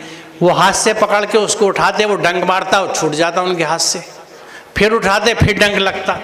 किसी ने कहा मियाँ, बड़े मियाँ, पागल हो गए हो, बेवकूफ़ हो, ये तुम्हारे डंक मारे जा रहा है, तुम इसे पानी से निकाल ले हो। तो उन्हें जवाब दिया, ये अपनी बुरी आदत नहीं छोड़ता तो मैं अपनी अच्छी आदत क्यों छोड़ दूँ जिसका मेरे रब ने हुक्म दिया है। ये है, बुराई के बदले में भलाई कीजिए। बात बड़ी अजीब सी लगेगी, लेकिन चूंकि सैकड़ों साल से कुरान बंद है, इसलिए ये बातें जो हमारे किरदार का हिस्सा होनी चाहिए थी आज मुझे अजीब लगती है। मुझसे इस नुक्ते पे लोग बहस करते हैं, खास तौर से आजकल के नौजवान। मियाँ वाह, क्या कह रहे हैं आप? वो तो सर पे चढ़ जाएंगे हमारे अगर हम पलट के उन पे नहीं करेंगे तो। हमारे यहाँ तसव्वुर क्या है कि किसी ने इत्ता कहा है तो तुम इत्ता का हो सकता है हाथ भी जोड़ दो, फिर बोल ही नहीं सके, वरना कहेंगे मियाँ कमाल है यार, तुम इतनी बातें सुन के चले आए, गैरत मर गई थी तुम्हारी, ना मरा दो। थप्पड़ नहीं दिया उसके मुंह पे, मियाँ बर्दाश्त कैसे कर लिया तुमने, मैं तो सुन भी नहीं सकता था, बड़ा जिगरा है तुम्हारा। ये सुनता हूँ मैं चारों तरफ इलाके में, खिलाफ कुरान। लेकिन इसमें बड़ी अहम बात आखिर में कही है कि ये सिफत नसीब नहीं होती इनके सिवा जो सब्र करने वाले। अरबी का सब्र क्या है कि बर्दाश्त और कोशिश करते रहना, यानी पेशेंस विथ परसिवियरेंस। डटे रहिए और मैदान मत छोड़िए। उर्दू का सब्र क्या है? हाथ पे जब फलों से मिलता है। तो जिसमें ये सब्र की सिफत होती है वो ये नतीजा ले आएगा कि दुश्मन उसके बेहतरीन दोस्त हो जाएंगे। इसका अपोजिट खुद आप सोच लीजिए कि तुम इतनी सी बुराई के बदले में इतनी बड़ी बुराई करोगे तो तुम देखोगे जो तुम्हारे दोस्त हैं बेहतरीन वो तुम्हारे बदतरीन दुश्मन बन गए। डिडक्शन है, आप कर सकते हैं।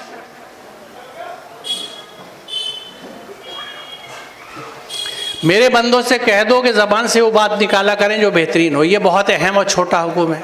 कुल इबादी यक़ुलु लती अहसन, जब बोलो अच्छी बात बोलो मुंह से। कौल अहसन कौन करता है? हमारे गली मोहल्ले में नौजवान एक दूसरे को आवाज़ कैसे देते हैं? मुंह से अच्छी बात तो बहुत कम निकलती है, तकज़ीब हो रही है कुरान की।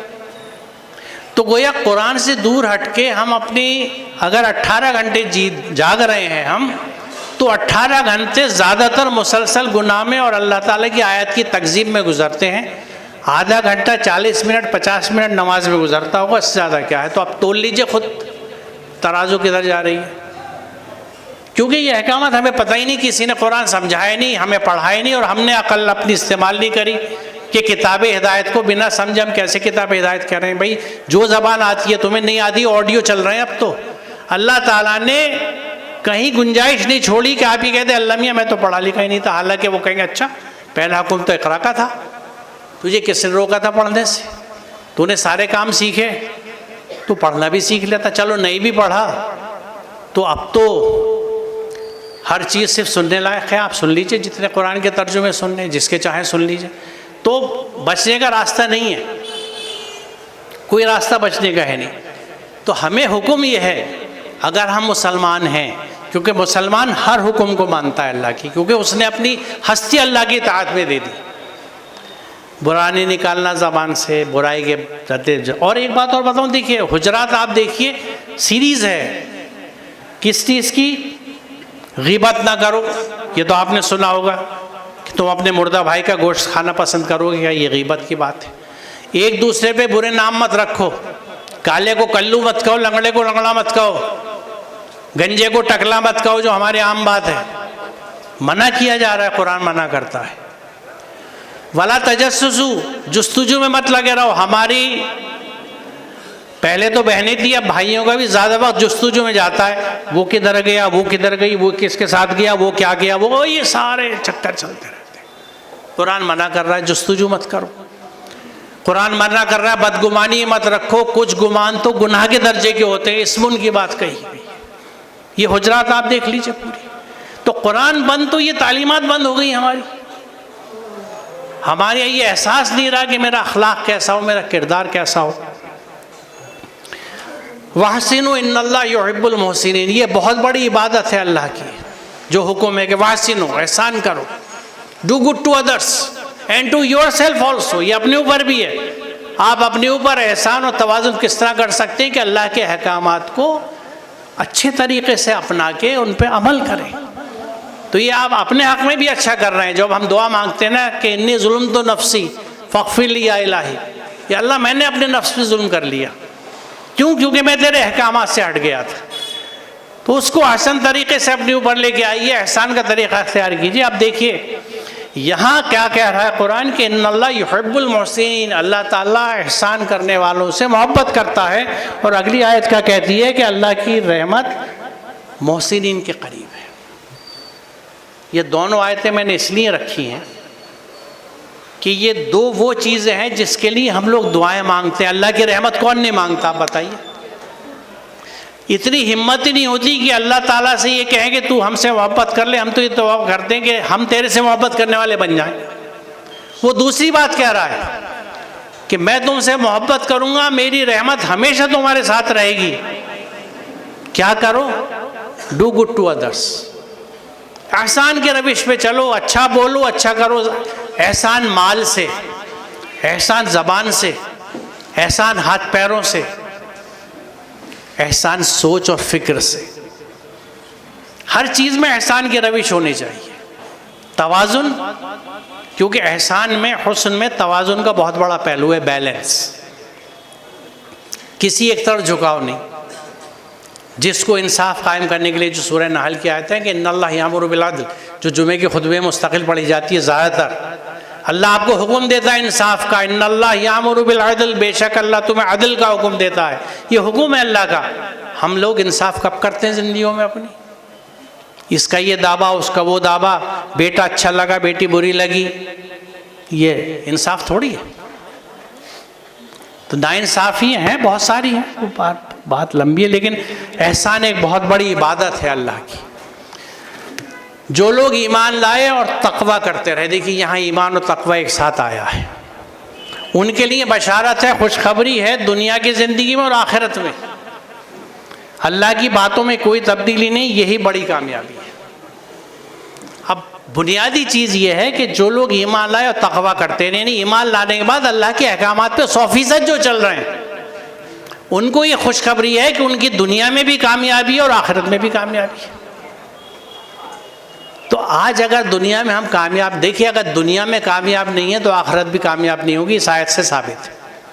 अक्सर हमारे यहाँ ये भरम और गलतफहमी है कि मियाँ ये तो आजमाइशें हैं, हम अल्लाह के नाम लेवाएं इसलिए हम पे आई हुई हैं, कोई बात नहीं बर्दाश्त कर लो, आखिरत तो अच्छी होगी। ये देख लीजिए आयत क्या कह रही है। ईमान लाके जिन्होंने तकवे का रास्ता अपनाया, यानी अल्लाह के अहकामात पे चले, उनके लिए खुशखबरी है इस दुनिया की ज़िंदगी में भी और आखिरत में भी, और यही बड़ी कामयाबी है। तो कुरान बहुत सी गलतफहमी हटा देता है, रास्ते दिखा देता है, और अल्लाह ताला हाथ पकड़ लेता है आपको कि आपको क्या करना है ज़िंदगी में। रहनुमाई है, इसीलिए इसको हम बुक ऑफ गाइडेंस कहते हैं कि हिदायत की किताब है। हर शख्स का दर्जा उसके अमल के लिहाज से, और तुम्हारा रब लोगों के अमाल से बेखबर नहीं है। ये मैंने इसलिए कही बात कि कभी कभी हमारे यहाँ जोर जिक्र पे हो जाता है, अमल पे नहीं होता। अस्कार का बहुत चर्चा है, और इसमें हकीकी बात यह है कि अस्कार अगर तहारत क़ल्ब के लिए है, अपनी अंदर की सफाई के लिए है, जो वाकई होता है, तो अगर उस अस्कार से मेरे अंदर की सफाई हो गई, मेरा क़ल्ब साफ़ हो गया, तो मेरे अमल तो खुद ठीक होने चाहिए। अगर अमल में तब्दीली नहीं आई तो जिक्र में कमी है, सीधी सी बात है। लेकिन हिसाब अमल का है, क्योंकि क़यामत के दिन नामा अमाल दिया जाएगा, नामा अस्कार नहीं है कहीं पे जिक्र। क्या करते थे तुम, क्योंकि तुम्हारे अस्कार ने अगर तुम्हारे नफ्स को, क़ल्ब को बदल दिया और तुम्हारे अमल सुधर गए, अमले साले पे आ गए, तुम फसादी नहीं रहे, फसाद नहीं फैलाते, साले काम करते हो, तो ज़ाहिर है तुम्हारा अज्र ज़्यादा है। तो ये भी बहुत अहम बात है कि दर्जा अमल के हिसाब से जो कुरान कहता है, और अल्लाह ताला वाकिफ़ है जो अमल हम करते हैं, क्यों उसके पास हर चीज़ का इल्म है। क़यामत के बारे में ये बहुत अहम आयत है, और इस सिलसिला जुड़ता है जो मैं अभी बात कर रहा था कि जिस दिन ना माल कोई फ़ायदा देगा ना औलाद। ये कुरान ने इन दो बातों का जिक्र क्यों किया है? क्योंकि हम पूरी दुनिया में जब से इंसान की तारीख़ चल रही है, यही दो चीज़ें इंसान को पसंद है, माल और औलाद, और औलाद में भी ख़ास तौर से लड़के। तो उस दिन ना माल काम आएगा ना औलाद, सिवाय इसके कि वो क़ल्ब सलीम लिए हुए अल्लाह के पास आए। क़ल्ब सलीम क्या है? वही मुस्लिम का दिल, झुका हुआ दिल, वो दिल जो अल्लाह के अहकामात में झुक झुक के क़ल्ब सलीम हो चुका। इस्लाम लिया, इस्लाम पे अमल किया, मुस्लिम बने, अच्छे अमाल के नतीजे में ओवर द ईयर्स, पूरी उम्र में आपका क़ल्ब बिल्कुल क़ल्ब सलीम बन चुका, अल्लाह की हिदायत के सांचे में ढल चुका, वही कबूल है क़यामत के दिन। इल्ला का लफ्ज़ है, इल्ला ये है कि वो क़ल्ब सलीम लिए हुए अल्लाह के पास आए। अगर अल्लाह के पास क़ल्ब सलीम लिए हुए हम नहीं पहुँचते तो कोई चीज़ काम नहीं आएगी, इंक्लूडिंग माल और औलाद। काम आएगा क़ल्ब सलीम। वो कैसे बनेगा? अल्लाह के अहकामात पे अमल करके, मुस्लिम बन के, इस्लाम में आके। जब ही तो कहा गया है कि या अय्युहल्लज़ीना आमनू उदखुलू फ़िस्सिल्म काफ़ा, क्या लोगों जी ईमान लाओ, इस्लाम में पूरे के पूरे आ जाओ। क्या मतलब है इसका? ये पूरी ज़िंदगी का अमल है, रोज़ के रोज़ आपको अपना इस्लाम मुकम्मल करना है, यानी हर काम अल्लाह के अहकामात के हिसाब से, रोज़ के हिसाब से करते चले जाइए, तो आपका क़ल्ब सलीम बनेगा। हकीकत यह है कि अल्लाह किसी कौम के हाल को नहीं बदलता जब तक वो ख़ुद अपने औसाफ को नहीं बदल देती, अपनी सिफ़तों को नहीं बदलती। यानी कुरान ये कहता है कि हमें अपने आप को बदलना है अगर अपने हालात को बदलना है। देखिए, नोट कीजिएगा, हमारी अक्सरियत की सोच ये है कि हम ठीक है, हमें दूसरों को ठीक करना है। गलत तो नहीं कह रहा। हम समझते हैं कि हम ठीक है, दूसरों को ठीक करना है। कुरान क्या कह रहा है कि तुम्हारी हालत जब बदले, अपने औसाफ को, अपनी खसलतों को, अपनी हरकतों को बदलोगे, चेंज वहाँ से आती है, जिसको आज आम तौर से कहा जाता है कि बी दी चेंज। जो तब्दीली आप चाहते हैं वो खुद बनिए। कुरान क्या कहता है कि सबसे पहले मुस्लिम तुम खुद बनो। सब कुरान के अहकामात हैं, हमने नहीं अपनाए, हमने चर्चा नहीं करी, आज दूसरे लोग इसे दूसरे अंदाज से कह रहे हैं। हुक्म और हिदायत वही है जो अल्लाह की तरफ से आया है। ये मेरी आखिरी स्लाइड थी। बहुत शुक्रिया आप लोगों का। मैं एक चीज़ अर्ज़ करूं कि इस पूरी एक्सरसाइज और कोशिश का मतलब सिर्फ ये है कि हम हर कोई इस बात को समझे कि कुरान को समझ के पढ़ना ज़रूरी है, समझें और उसको किताब की तरह पढ़ें, जैसे स्कूल की टेक्स्ट बुक हम पढ़ते हैं। आपने ख़ुद भी पढ़ा होगा, बच्चों को भी देखते होंगे कि वो जब कोर्स की किताबें पढ़ते हैं तो नोट्स बनाते हैं, कहीं हाइलाइटर लगाते हैं लाल नीले पीले, कहीं बुलेट्स पॉइंट्स लेके आते हैं। कुरान को इसी तरह पढ़ना है। जब कुरान खोलें तो साथ में एक रजिस्टर खोल के रखें। जो आयत पढ़ी उसमें जिस चीज़ को करने का हुक्म है उसको एक पेज पे लिख लीजिए, जिस चीज़ से मना किया गया दूसरे पेज पे लिख लीजिए। अब मान लीजिए सूरह बकरा इस तरह आपने पढ़ी तो डूज तैयार हो गए, डोंट्स तैयार हो गए कि बकरा में किन चीज़ों को करने का हुक्म है, किन चीज़ों से मना किया गया है। इस चार्ट को देखते रहिए। बल्कि मैं तो बच्चों से कहता हूँ कि उसको एक, जैसे स्कूल में बड़े चार्ट बनाए जाते हैं, कमरे में लगा लो और 1 महीने तक बकरा के अहकामात को देखो, फिर आले इमरान पे आ जाओ। उसके डूज एंड डोंट्स के चार्ट बना लो, कमरे में लगा लो और अपनी ज़िंदगी में अमल में लाते रहो, दोहराते रहो कि मुझे ये मना किया गया मैं नहीं करूँगा, मुझे ये करने का हुक्म है मैं करूँगा। यह है तक़वे का रास्ता इख्तियार करने का तरीक़ा, तक़वे के रास्ते पे आने का तरीक़ा, मुस्लिम बनने का तरीक़ा। तो इस सिलसिले में जो कुछ अल्लाह ने कुछ कोशिश कराई है, उसके तहत इस तरह के जो भी मेरे लेक्चर्स हैं वो मेरे यूट्यूब चैनल पर है। और यूट्यूब चैनल मेरे इस नाम से ही है। आप अगर मोहम्मद असलम परवेज़ डालेंगे नाम, परवेज़ की स्पेलिंग ये है PARVIZ, मोहम्मद की आम स्पेलिंग जो होती है MOHAMMAD, असलम ASLM, परवेज़ में PARVIZ है जो ईमेल एड्रेस है मेरा। ये नीचे है यूट्यूब का, लेकिन आप गूगल में सर्च में डाल दें तो मेरी यूट्यूब चैनल मिल जाएगी। उसमें ऐसे कुरान फहमी से मुताल्लिक़ बहुत लेक्चर्स हैं, जिसको आप देख सकते हैं। और एक खुसूसी चीज़ मैं ये कहूँगा कि पीछे 2 साल से हम लोगों ने सिंपली कुरान के नाम से एक सिलसिला शुरू किया है, शुरू से कुरान को समझाने का। और उसमें हम 2 लोग हैं, मेरे एक साथी हैं जो नदवे से फारिग हैं और अरबी के प्रोफेसर हैं। हम दोनों मिलकर एक एक आयत पे डिस्कस करते हैं कि इसका क्या मफ़हूम है आज के ज़माने में और कैसे आज के ज़माने में हम इसको समझ के अमल में ला सकते हैं। तो इसे हम कहते हैं कि साइंटिफिक डिस्कोर्स ऑन कुरान। इसे साइंटिफिक डिस्कोर्स इसलिए कहा है कि सूरह नमल की आयत नंबर 83 से 85 अगर आप देखें तो उसमें अल्लाह ताला बयान करता है क़यामत में कि जब अल्लाह ताला फ़ौज की फ़ौज उन लोगों की जमा करेगा जो हमारी आयत को झुठलाते थे, और जब सब आ जाएंगे तो अल्लाह ताला उनसे पूछेगा कि क्या तुमने मेरी आयतों को झुठला दिया बिना उनका इल्मी इहाता किए? अफ़ा कज़्ज़बतुम भी आयाती वलम तुहीतु बिही इल्मा अम्मा ज़ा कुंतुम तामलून। तुमने मेरी आयत को झुठला दिया बिना उनका इल्मी इहाता किए। You rejected my science without comprehending them with your knowledge. अगर तुम ये नहीं कर रहे थे तो क्या कर रहे थे? अम्मा ज़ा कुंतुम तामलून। यानी ये मतलूबा चीज़ है जो अल्लाह कहता है कि मेरी आयत का मुताला करो अपने इल्म से।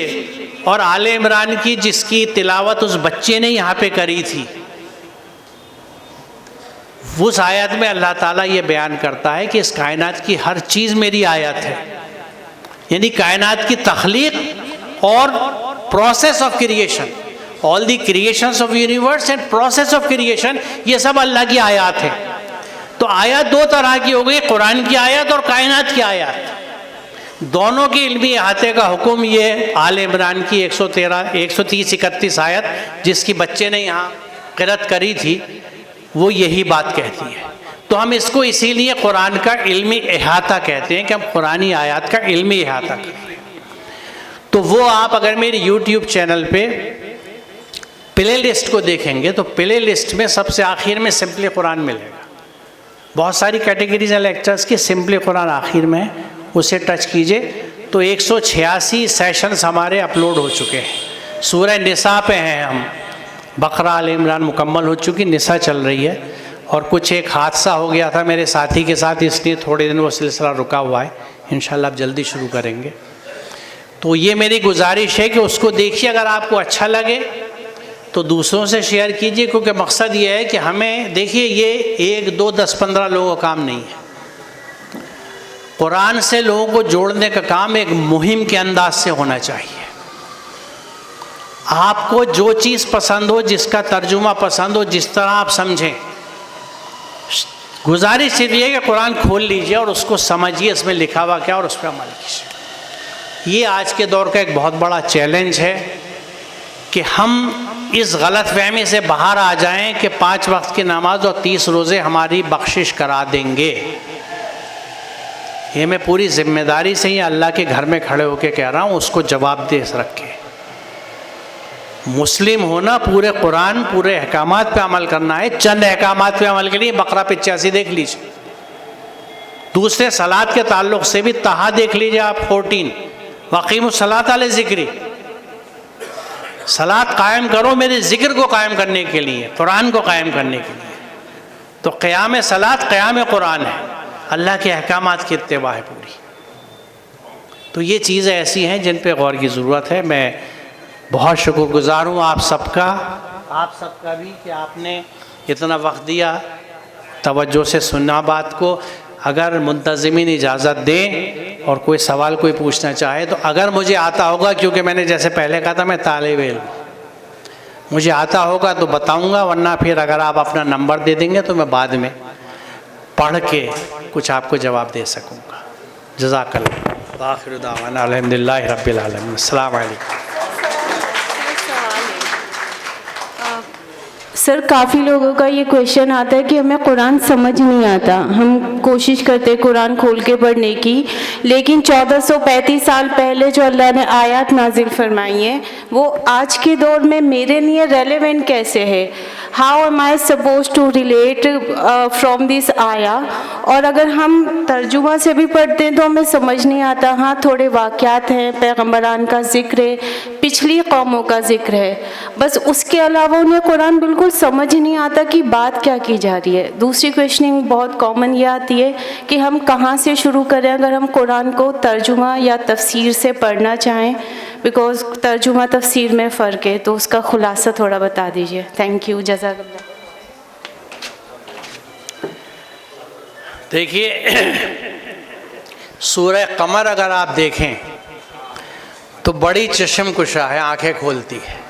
कैसे खोलती है कि जिस तरह सूरह रहमान में ये तकरार है ना कि फ़बी आला रब्बिकुमा तुकज़्ज़िबान, सूरह कमर में एक और पैगाम की तकरार है, और वो इस तरह है कि एक कौम का जिक्र है, फिर अल्लाह ताला ये बताता है कि किस तरह उन्होंने बगावत करी अल्लाह के अहकामात से और किस तरह अजाब में आए और ख़त्म हो गए। उसके बाद ये कहा जाता है कि लक़द यस्सरनल कुरान लिज़्ज़िक्र फ़हल मिन मुद्दकिर, हमने कुरान को आसान बनाया समझने के लिए, क्या है कोई समझने वाला? तो अब एक तरफ कुरान ये कह रहा है कि हमने इसको आसान बनाया समझने के लिए, तो हम ये कैसे कह सकते हैं कि कुरान मुश्किल है? ख़राबी कुरान में नहीं है, हमारे समझने में है। ला इलाहा के मरहले से नहीं गुज़र पाए पूरी तरह से। दूसरी चीज़ मैं अर्ज़ करूँगा कि सूरह स्वात 29 की रोशनी में कुरान हर पढ़ने वाले से कहता है कि तुम आयत पे गौर व फिक्र करो, और ये बहुत बड़ा एजाज़ है कुरान का, क्योंकि देखिए एक ऐसी किताब है जो हर दौर के लिए है, जब तक दुनिया रहे, हर इलाके के लिए, हर ज़माने के लिए किताब है। तो ऐसी किताब जो है वो कोई स्टैटिक टेक्स्ट नहीं हो सकती, एक ऐसी तहरीर नहीं हो सकती जिसको सब एक सा समझें, जिसका एक ही मानी निकलता हो। इसमें हिकमत क्या है कि जिस आदमी के पास जितनी फ़हम व फरासत है, जितनी अक़ल है, वो अपने हिसाब से अपने हिस्से का कुरान समेट लेगा, उसके हिस्से का कुरान उसे मिल जाएगा अगर वो उस पर गौर व फिक्र करता है।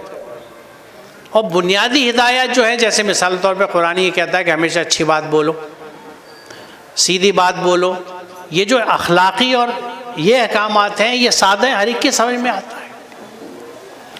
तो इसलिए एहसन तरीक़ा ये है जो इस बच्ची ने पूछा कि आप कुरान ख़ुद पढ़िए, अगर अरबी की बिल्कुल शुद्ध नहीं है तो जो ज़बान आपको आती है आप उस ज़बान से पढ़िए, और जो पढ़ें उस पर गौर कीजिए कि ये बात कही गई है तो how it is relevant to me. ये आज के ज़माने में, और ये जो सिंपली कुरान हम करते हैं उसमें एग्जैक्टली यही हम कर रहे हैं, क्योंकि आज की जो जनरेशन है इनका सवाल यही है, और नाउज़ुबिल्लाह समझते हैं तो पुराने वक्तों की किताब है। अरे कोई इंसान की लिखी किताब थोड़ी है जिसका एडिशन पुराना हो गया। सबसे बड़ा एजाज़ कुरान का यही है कि ये हर ज़माने के लिए, और उसके जवाब आज मिलते हैं, और उसका सबूत मैं आपको दूँ। क्योंकि अगर आपको लगे कि मैं हवा में बात कर रहा हूँ, बड़ा अल्लाह का करम ये है कि कुछ हमारे जो इदारे हैं जो बहुत अहम काम करते हैं उनसे मेरा ताल्लुक़ है। मैं एक मिसाल यहाँ दूँगा, इस्लामी फ़िक़ह एकेडमी का नाम आपने सुना होगा। इस वक्त खालिद सैफुल्लाह साहब उसके सरबराह हैं और जो मुस्लिम पर्सनल लॉ बोर्ड के भी हैं। इनसे पहले जो फाउंडर थे वो काजी मुजाहिदुल इस्लाम कासमी साहब थे। उस वक्त उन्होंने, मेरा उनसे रब्त हुआ और ये कुरान और साइंस के ताल्लुक़ से जो मेरी तहरीरें थी उन्होंने पसंद करी और मुझे ख़ुद अपने साथ मदारिस में लेके गए कि तुम यहाँ देवबंद वक्फ लेके गए, और वहाँ जो मेरा लेक्चर हुआ था उसकी सदारत अनज़र शाह कश्मीरी साहब मरहूम ने करी थी। तो इन लोगों से मेरा रब्त इसलिए है कि जब भी कोई फ़िक़ही मसला साइंस के या माहौल से मुताल्लिक़ होता है तो वो मुझे बुलाते हैं कि उलमा और फ़ुक़हा को मैं समझाऊँ कि ये मसला क्या है, क्योंकि मसला समझाओ जब उस पर फ़ैसला किया जाएगा। कि फ़िक़ही एतबार से क्या सही है क्या गलत है, तो ये ज़िम्मेदारी मेरी रहती है कि उसका कंसेप्ट नोट बनाता हूँ, जो सब फ़ुक़हा को उलमा को भेजा जाता है, उस पर सवाल कायम होते हैं, और फिर मैं ऐसे पावर पॉइंट लेके वहाँ जाता हूँ जहाँ पे भी इजलास होता है। तो मैंने मरहूम अमीन उस्मानी साहब को भी और खालिद सैफुल्लाह अमीन साहब से ये बात कई दफ़ा बात रखी कि देखिए, कुरान में जो फसाद का लफ्ज़ है, वला तुफ़सिदू फ़िल अर्द, तो ये फसाद जो है ये सिर्फ झगड़े के लिए नहीं है, क्योंकि फ़े सीन दाल के मादे में जो मानी हैं, क्योंकि अरबी में बहुत खूबसूरत ये है कि एक लफ्ज़ के बहुत सारे मानी भी हैं और बहुत सारे अल्फाज एक लफ्ज़ को भी, एक मानी को भी बयान करते हैं, दोनों रुख हैं उसमें। तो फ़े सीन दाल का जो मादा है फसाद का, इसमें हर तरह का इम्बैलेंस, इम्प्योरिटी, इनइक्वालिटी, करप्शन, ये सारी चीज़ें आती हैं। तो मैंने उनसे गुजारिश ये करी कि साहब, ये जो माहौल का इस वक्त जो पॉल्यूशन है, जो गंदगी है, ये फसाद फिल अर्द के ज़ुमरे में आता है और हमें इस पर बहस करनी चाहिए। तो अल्लाह का शुक्र है कि उन्होंने 2 सेशन अपने किए, एक में वाटर पॉल्यूशन पे गुफ्तगू हुई, आबी कसाफत, और एक में एटमॉस्फेरिक पॉल्यूशन पे गुफ्तगू हुई कि जो हवा में हमारे कसाफत और फसाद फैल रहा है, और उस पर जो करारदादें पास हुई वो उनकी वेबसाइट्स पे भी और उनकी किताबों में मौजूद है। ये मैं इसलिए बता रहा हूँ कि ये पहले फसाद सिर्फ झगड़ा था, ये बिल्कुल उसी तरह जैसे पहले वज़न और तवाज़ुन सिर्फ तौल में इस्तेमाल होता था। अंग्रेज़ी में बैलेंस का लफ्ज़ पहले सिर्फ इसी के लिए था, आज उस अल्फाज के कितने मानी हो चुके। इसी तरह तवाज़ुन और वज़न के जो कुरान में इस्तेमाल लफ्ज़ मफ़हूम बहुत बढ़ चुके हैं। आज जब सितारों के मवाक़े की कसम खाता है कुरान, की कसम है सितारों के मवाक़े की, यानी सेलेशियल पोजीशंस की, और ये कहता है कि अगर तुम समझो तो ये बहुत बड़ी कसम है। क्यों? क्योंकि उस वक्त लोग नहीं समझते थे सेलेशियल पोजीशंस क्या है। आज हम समझते हैं तो समझ सकते हैं कितनी बड़ी कसम है। तो कुरान वक्त के साथ इवॉल्व होता है, उसके मानी गहरे होते चले जाते हैं। इसीलिए सूरह हामीम सजदा की आयत नंबर 53 53 लिख लीजिए, आप जाके देख लीजिएगा। कुरान क्या कहता है? हम अनकरीब इनको आयात यानी निशानियां दिखाएंगे, अनफुसुकुम वफिल आफाक, खुद इनके नफ्स में भी, इनके अंदर भी और आफाक में भी, हत्ता कि ये साबित हो जाए कि ये कुरान हक है। यानी क़यामत तक अल्लाह ताला अपनी आयत, अपनी निशानियाँ खोलता रहेगा, खुद हमारी ज़ातों में भी, अनफुस में भी, आफाक में भी, कायनात में भी, हत्ता कि हर कोई मान ले कि कुरान हक है। और ये आयत खुलेंगी किसके लिए?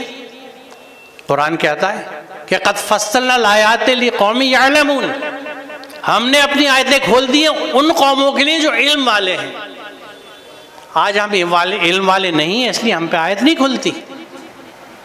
जितनी डिस्कवरीज ईजाद हो रही हैं, हम कंज्यूमर से इस्तेमाल करते हैं बेहतरीन मोबाइल। हमारे शहजादे और साहबजादे सबसे महंगा फ़ोन लेके आते हैं, लेकिन ना हमें ना हमारी नस्लों की तौफीक होती है कि इसको बनाने के अमल में तो लग जाओ। उस इल्म को तो सीख लो जिसने मोबाइल तुम्हारे हाथ में दिया है, जिसने लैपटॉप दिया है, जिसने प्रोजेक्टर दिया है। कब तक मांगे के चीज़ों पे गुजारा करोगे? देने वाले बनो, नाफे बनो। और कुरान क्या कहता है कि जो नाफे है उसको ज़मीन में क़याम है, जो नाफे नहीं है वो ख़त्म कर दिया जाता है। हम आज ख़त्म के कगार पे इस वजह से हैं क्योंकि we are no more beneficial for the humanity. इंसानियत के लिए हम नाफे नहीं रहे। आप बता दीजिए क्या कंट्रीब्यूट हम कर रहे हैं? इल्म में, सेहत में, किस चीज़ में हम कंट्रीब्यूट कर रहे हैं? कुछ नहीं। कंट्रीब्यूट क्या कर रहे हैं? नए नए फितने, इख्तलाफात और मसले की झगड़े पैदा कर रहे हैं। ये इनोवेशंस है हमारी, और उसमें डटे हुए हैं कि मैं तुमसे बेहतर, मेरी गर्दन ज़्यादा कड़ी हुई, तू कौन? जो इनके सारी रसूलुल्लाह ने अपनी पूरी ज़िंदगी में दिखा दी, वो हमारे किरदारों में नज़र नहीं आती। हमारे तकब्बुर, मैं, घमंड हर जगह, क्योंकि नफ्स सख्त हो गए, दिल सख्त हो गए। कलाम अल्लाह से दिल नरम होता है जब वो कलाम अंदर उतरेगा। जिस तरह मिट्टी में पानी जाता है वो नरम होती है। आपके घर में जो गमला रखा हुआ है, 4 दिन उसमें पानी मत दीजिए, उसकी मिट्टी ऐसी सख्त हो जाएगी उंगली अंदर नहीं जाएगी। पानी डाल दीजिए, नरम हो जाएगी। तो दिल भी नरम अल्लाह के अहकामात से होते हैं जब उनको समझ के हम अमल करते हैं, पढ़ने से सिर्फ नहीं होते।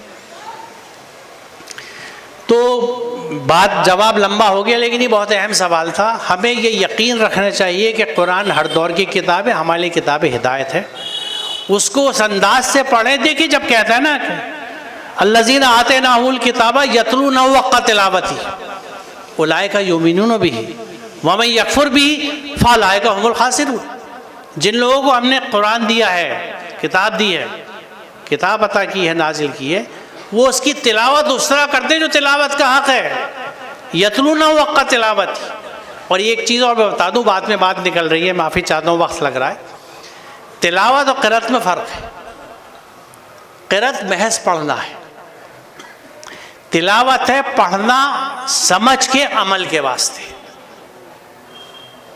तिलावत कुरान है कुरान समझ के अमल करने के वास्ते। राग़िब इस्फ़हानी जिनकी किताब यानी जिनकी लुग़त बहुत इस्तेमाल होती है, मुफस्सिरीन करते हैं, वो ये लिखते हैं कि इत्तिबा दो तरह की होती है, जिस्मानी और फ़िक्री। जिस्मानी इत्तिबा की मिसाल है वल क़मरी ज़ा तलाहा, चाँद सूरज के पीछे चला, ये जिस्मानी इत्तिबा है। फ़िक्री इत्तिबा की मिसाल ये आयत है कि अल्लज़ीना आतैनाहुमुल किताबा यतलूनहु हक़्क़ तिलावती उलाइका युमिनून बिही। क्योंकि अगर तिलावत अमल से जुड़ी हुई ना होती और सिर्फ पढ़ना होती है तो जो कुरान पढ़ता है वो मोमिन हो जाते इस आयत के हिसाब से कि उलाइका युमिनून बिही, यही लोग तो मोमिन हैं। आगे क्या कह रहा है कि जो इससे इनकार करते हैं वही लोग तो घाटे में रहने वाले हैं। तो कुरान को समझ के पढ़ना तिलावत है और महज पढ़ना क़िराअत है। तो हम इस जब पोडियम से पढ़ते हैं तो क़िराअत करते हैं, तिलावत नहीं करते। तिलावत जब होगी जब हम उस मफ़हूम को लेके जाएंगे और उस पर अमल करेंगे, और जो कारी है वो भी करेगा। तो इत्तिबा के वास्ते वो तिलावत होती है। तो बहरहाल मेरे ख़्याल से हाँ, एक चीज़ और अर्ज़ करूँ कि इसी सिलसिले में एक कोशिश अब करते हैं कि हर साल कुरान कॉन्फ्रेंस करते हैं। एक सालाना इज्तिमा होता है, इस साल का 26 नवंबर को, अगले इतवार को, ये जो गालिब इंस्टीट्यूट है माता सुंदरी रोड पे, इसमें है, सुबह से शाम तक का प्रोग्राम होता है। और इसका मकसद सिर्फ ये होता है कि लोगों को ये समझाएं कि कुरान समझ के ना पढ़ने का क्या नुकसान हो रहा है और समझ के पढ़ो तो क्या फ़ायदे, बस सिंपल। और उसमें ऐसे हम मुकर्रिर बुलाते हैं जिनकी कोई एफिलिएशंस ना हो, क्योंकि हम जमातों से जुड़े हुए लोगों को अवॉइड करते हैं, क्योंकि जमात और मसलकबाजी तो बिल्कुल कुरान के ख़िलाफ़ है। कोई भी आदमी जो कहीं बिल्कुल न्यूट्रल किस्म के लोग जो अल्लाह के कुरान से मोहब्बत कर रहे हैं, उसको समझते हैं, काम कर रहे हैं उस पर, ऐसे लोग आते हैं और बात करते हैं। तो अगर आप लोगों को अगर वक्त हो तो ये है कि चूँकि हॉल छोटा है और लोग अमूमन ज़्यादा आ जाते हैं, तो 10 बजे का प्रोग्राम है, अगर आप थोड़ा पहले आ जाएंगे तो सीट पक्की मिल जाएगी, क्योंकि उसमें फर्स्ट कम फर्स्ट सीट वाली बात है। जो पहले आ जाएगा वो बैठ जाएगा, फिर वरना जगह नहीं रहती। तो आप ज़रूर तशरीफ़ लाएँ। और मेरी गुजारिश सिर्फ ये है कि अपनी ज़िंदगी में कुरान को लाइए और घर में नज़म कीजिए कि अपने घर के औरतें मर्दों को, मर्दें औरतों को, और अपने बच्चों को कुरान से जोड़ें। उनको ये अंदाज़ा हो कि कुरान को समझ के हम उसके हिसाब से अमल करते हैं, और कुरान के अहकामात की चर्चा घर में होनी चाहिए। देखिए, बच्चे की असल तरबियत घर में होती है। घर में जो बच्चा सुनता और देखता है वही उसके पैकर का हिस्सा बन जाता है, वही शख्सियत उसकी। अगर हम घर में कुरानी माहौल नहीं रखेंगे, कुरानी अंदाज से गुफ्तगू नहीं होगी, अखलाक और तहजीब नहीं होगी, तो बच्चे कुरान नहीं पिक कर सकते। क्योंकि वो तकरीरों से बच्चा नहीं सुधरता, वो देखता है हो क्या रहा है, उसी को पिक करता है। और कोई सवाल अगर किसी का? जी जनाब।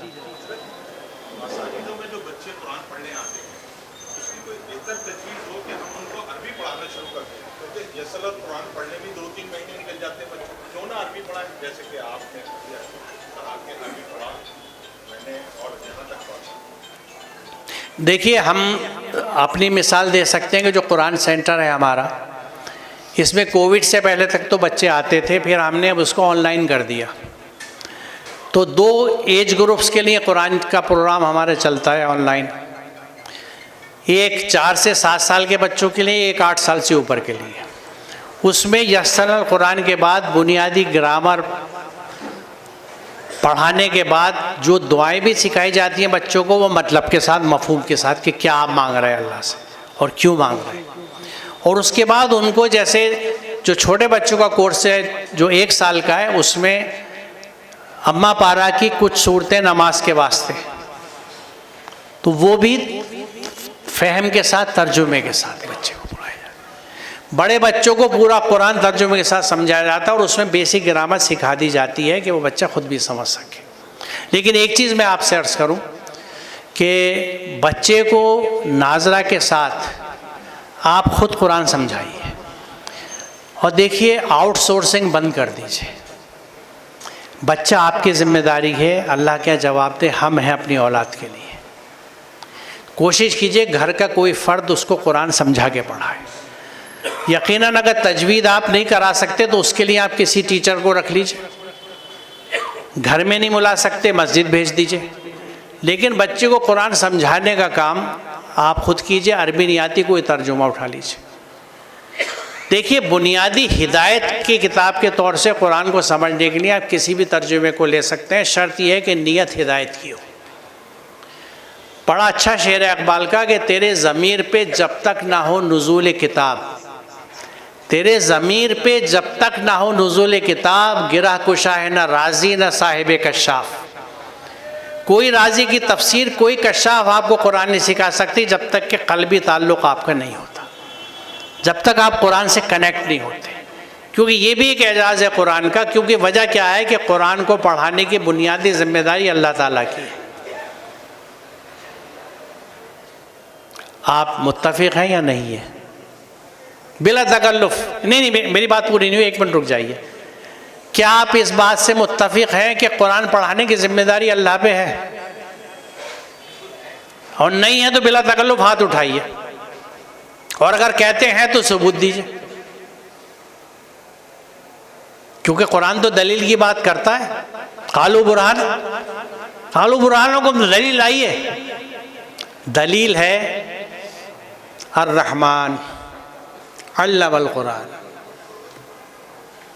उसने अपनी सिफत बयान कर दी कि रहमान वो जिसने कुरान सिखाया, जिसने कुरान पढ़ाया। अब इस तरह के अहकामात और कहाँ देख लीजिए। अल्लामाहुल बयान, तो हमें बोलना सिखाया। अल्लामा बिल कलम, कलम से लिखना सिखाया। तीनों को मिला दीजिए।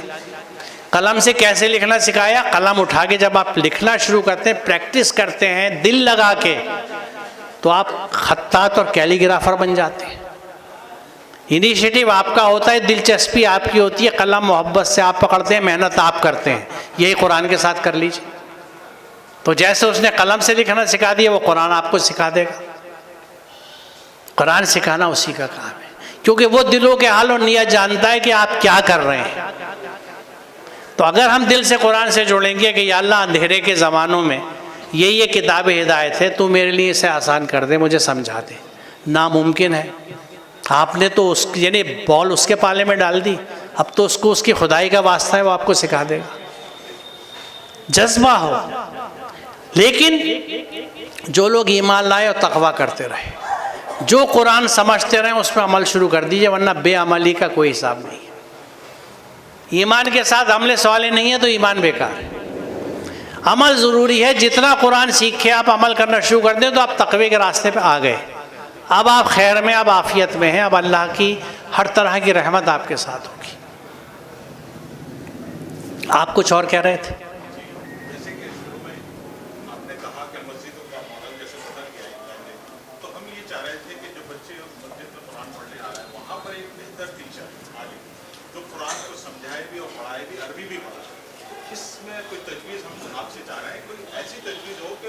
मॉडल बदलते रहे। जो बच्चे हमारे मास्टर्स में आ रहे हैं वो वहाँ से अरबी पढ़ना शुरू कर दें। देखिए, उसमें तो आप उस्ताद का सिलेक्शन कर लीजिए। आप ऐसे उस्ताद को लीजिए जो अरबी भी बुनियादी उन्हें पढ़ा सके। मगर हमें दिक्कतें और परेशानियाँ पेश ये आ रही हैं कि मस्जिद की कमेटियों में कुछ ऐसे लोग होते हैं जो ये नहीं चाहते कि कुरान को तजवीज़ से पढ़ाया जाए या अरबी पढ़ाई जाए।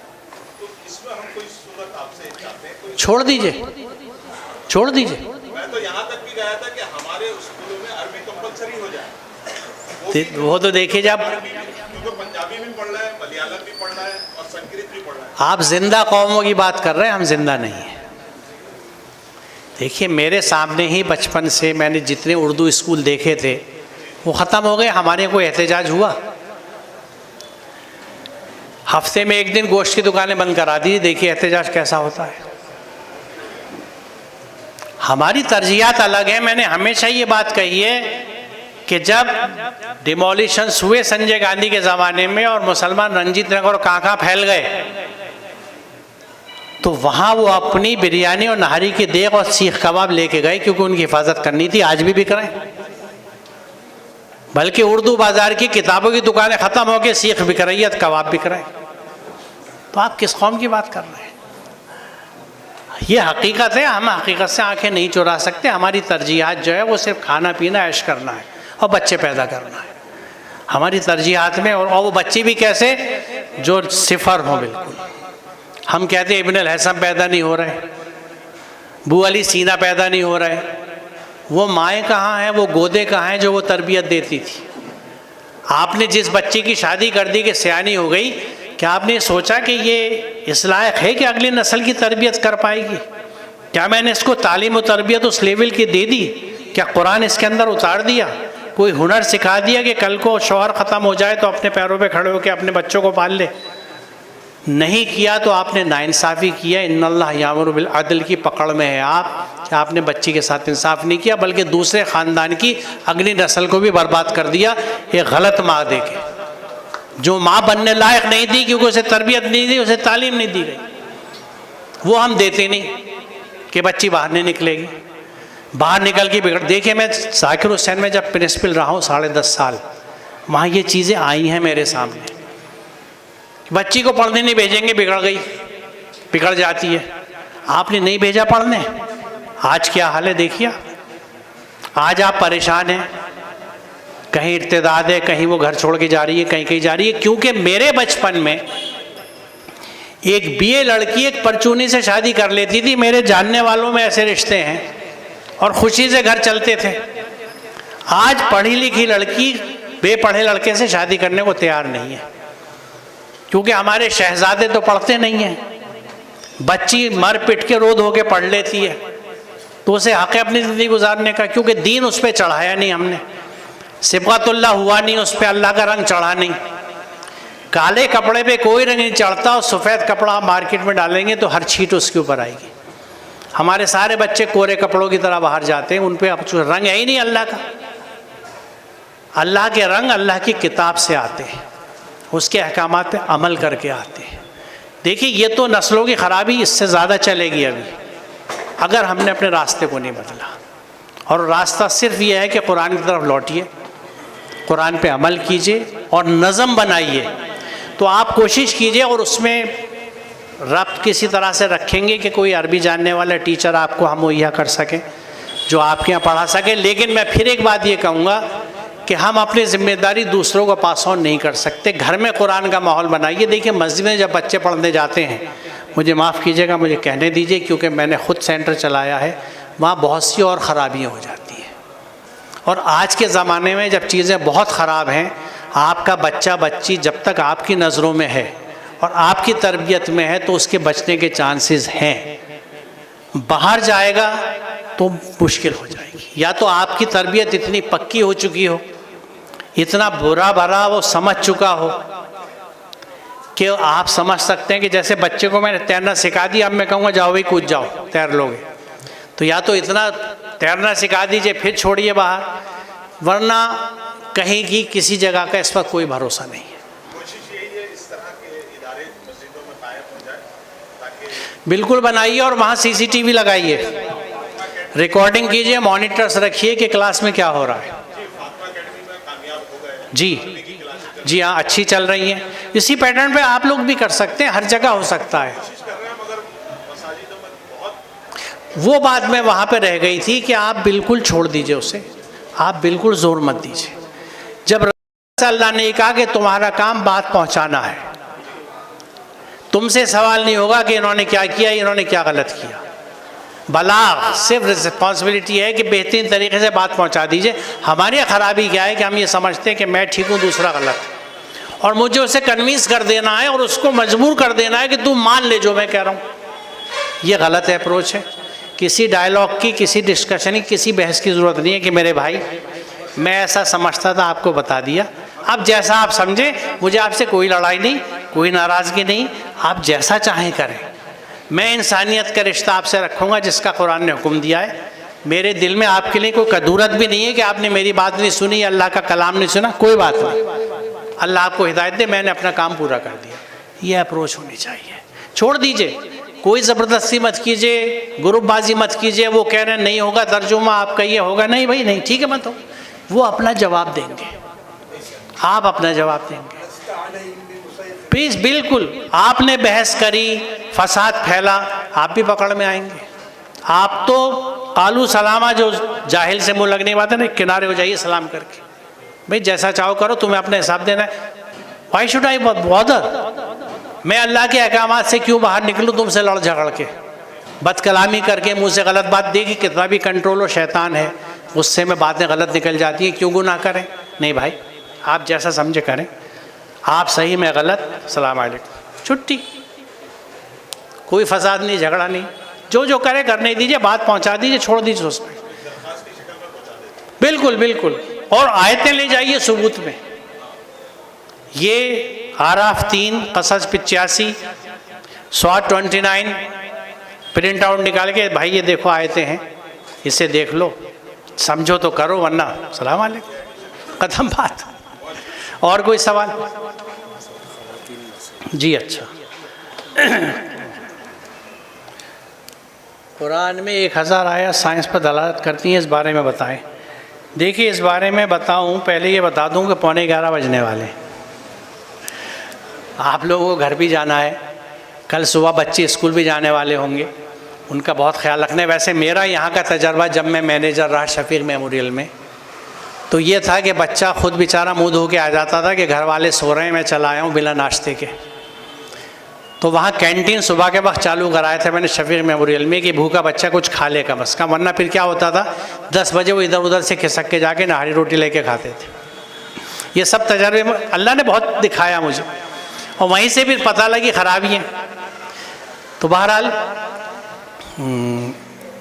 देखिए, कुरान और साइंस के ताल्लुक़ से ये तो पूरा एक मौजू अलग है, बल्कि आज के भी आप प्रेजेंटेशन में मेरे देखें, जिस बहन का भी ये सवाल है या बच्ची का, कि शुरुआत मैंने जो की है वो अल्लाह के कानून कायनात के तो दिखा रहा हूँ कि सीड का जर्मिनेशन है, या एटम है, या देखिए पूरी कायनात में सिवाय इंसान के अल्लाह ताला ने चॉइस किसी को नहीं दी, नफ्स किसी चीज़ को नहीं दिया, सिर्फ इंसान को ये चॉइस दी है, नफ्स दिया है कि भाई तुम जो चाहो करो, वही मैंने दे दी, ये मेरी हिदायत है, तो वही का इत्तेबा करो या अहवा का इत्तेबा करो, यानी अपनी ख्वाहिशों पे चलो या अल्लाह की हिदायत पे चलो। जैसा करोगे उसके असरात तुम पे आएंगे, क्योंकि मकाफात अमल का कानून है अल्लाह ताला का कि जो आप बोएंगे वो काटेंगे, जो करेंगे उसके असरात आपको यहाँ पे भी और आखिरत पे भी मिलेंगे। तो चॉइस आपकी है। तो ये चॉइस कायनात में किसी और चीज़ को नहीं मिली। और देखिए अल्लाह ताला ने भी ये चॉइस दो दी है नफ्स की, उसमें हमारे जो जिस्म के बुनियादी अफ़ाल हैं, जो बेसिक फंक्शंस हैं, उसमें हमारा कंट्रोल नहीं है। हमारा नफ्स है, हम जो चाहें करें, लेकिन क्या मैं ये कर सकता हूँ कि थोड़ी देर के लिए हार्ट बीट रोक दूँ या तेज़ कर दूँ, कम कर दूँ, डाइजेशन रोक दूँ, लंग्स का काम अलट पलट कर दूँ, खून का RBC का काम WBC को दे दूँ, WC नहीं कर सकता। यानी हमारी ज़िंदगी के लिए जो चीज़ें थी उसके लिए अल्लाह ताला ने हमें ख्वाहिश और नफ्स नहीं दिया, क्योंकि मालूम था इसको बर्बाद कर देगा ये। तो कायनात की हर चीज़ अल्लाह के क़वानीन पे चलती है, जो शुरू की आयत में दिखाया था। तो अल्लाह ताला के क़वानीन जो हैं उन्हीं की स्टडी साइंस कहलाती है। तो साइंस तो दर हकीकत हमें अल्लाह के क़वानीन को समझने में मदद करती है। और ये लेक्चर्स मेरे YouTube पे बहुत हैं, आप देख लें, या फिर कभी आप मुझे हुक्म करेंगे तो मैं सिर्फ कुरान और साइंस पे एक लेक्चर यहाँ कर लूँगा अगर कोई चाहता है तो। लेकिन बहुत लेक्चर्स हैं जिसको आप देख सकते हैं। और कोई सवाल? 768 आयतें हैं एग्जैक्टली, 1000 नहीं है, जो कुरान में साइंस से मुताल्लिक़ है। और जगह जगह देखिए आप हमारे यहाँ पढ़ी जाती है अफला यंजुरून इलल इब्ली कैफ़ा खुलिक़त व इज़्ज़स समाए कैफ़ा रुफ़ियत, क्या है वल जिबालु कैफ़ा नुसीबत, कि ये पहाड़ देखो हमने कैसे गाड़े, ये आसमान कैसे बुलंद किया, ये बारिश हम कैसे लाए और मुर्दा ज़मीन को ज़िंदा किया। तो ये जितनी चीज़ें अल्लाह ताला कहते तो तुम इन पर गौर फिक्र क्यों नहीं करते? क्योंकि अल्लाह ताला को पहचानने का ज़रिया उसकी आयात है। अल्लाह को तो हम नहीं समझ सकते, हमारी समझ से बाहर है। उसकी आयात से हम उसकी अज़मत को पहचान सकते हैं, और ये हकीकत है। जो लोग साहिब इल्म हैं, जो अल्लाह की कायनात को समझते हैं, वो उसकी अज़मत को समझते हैं। और कोई चीज़? वालेकुम सलाम।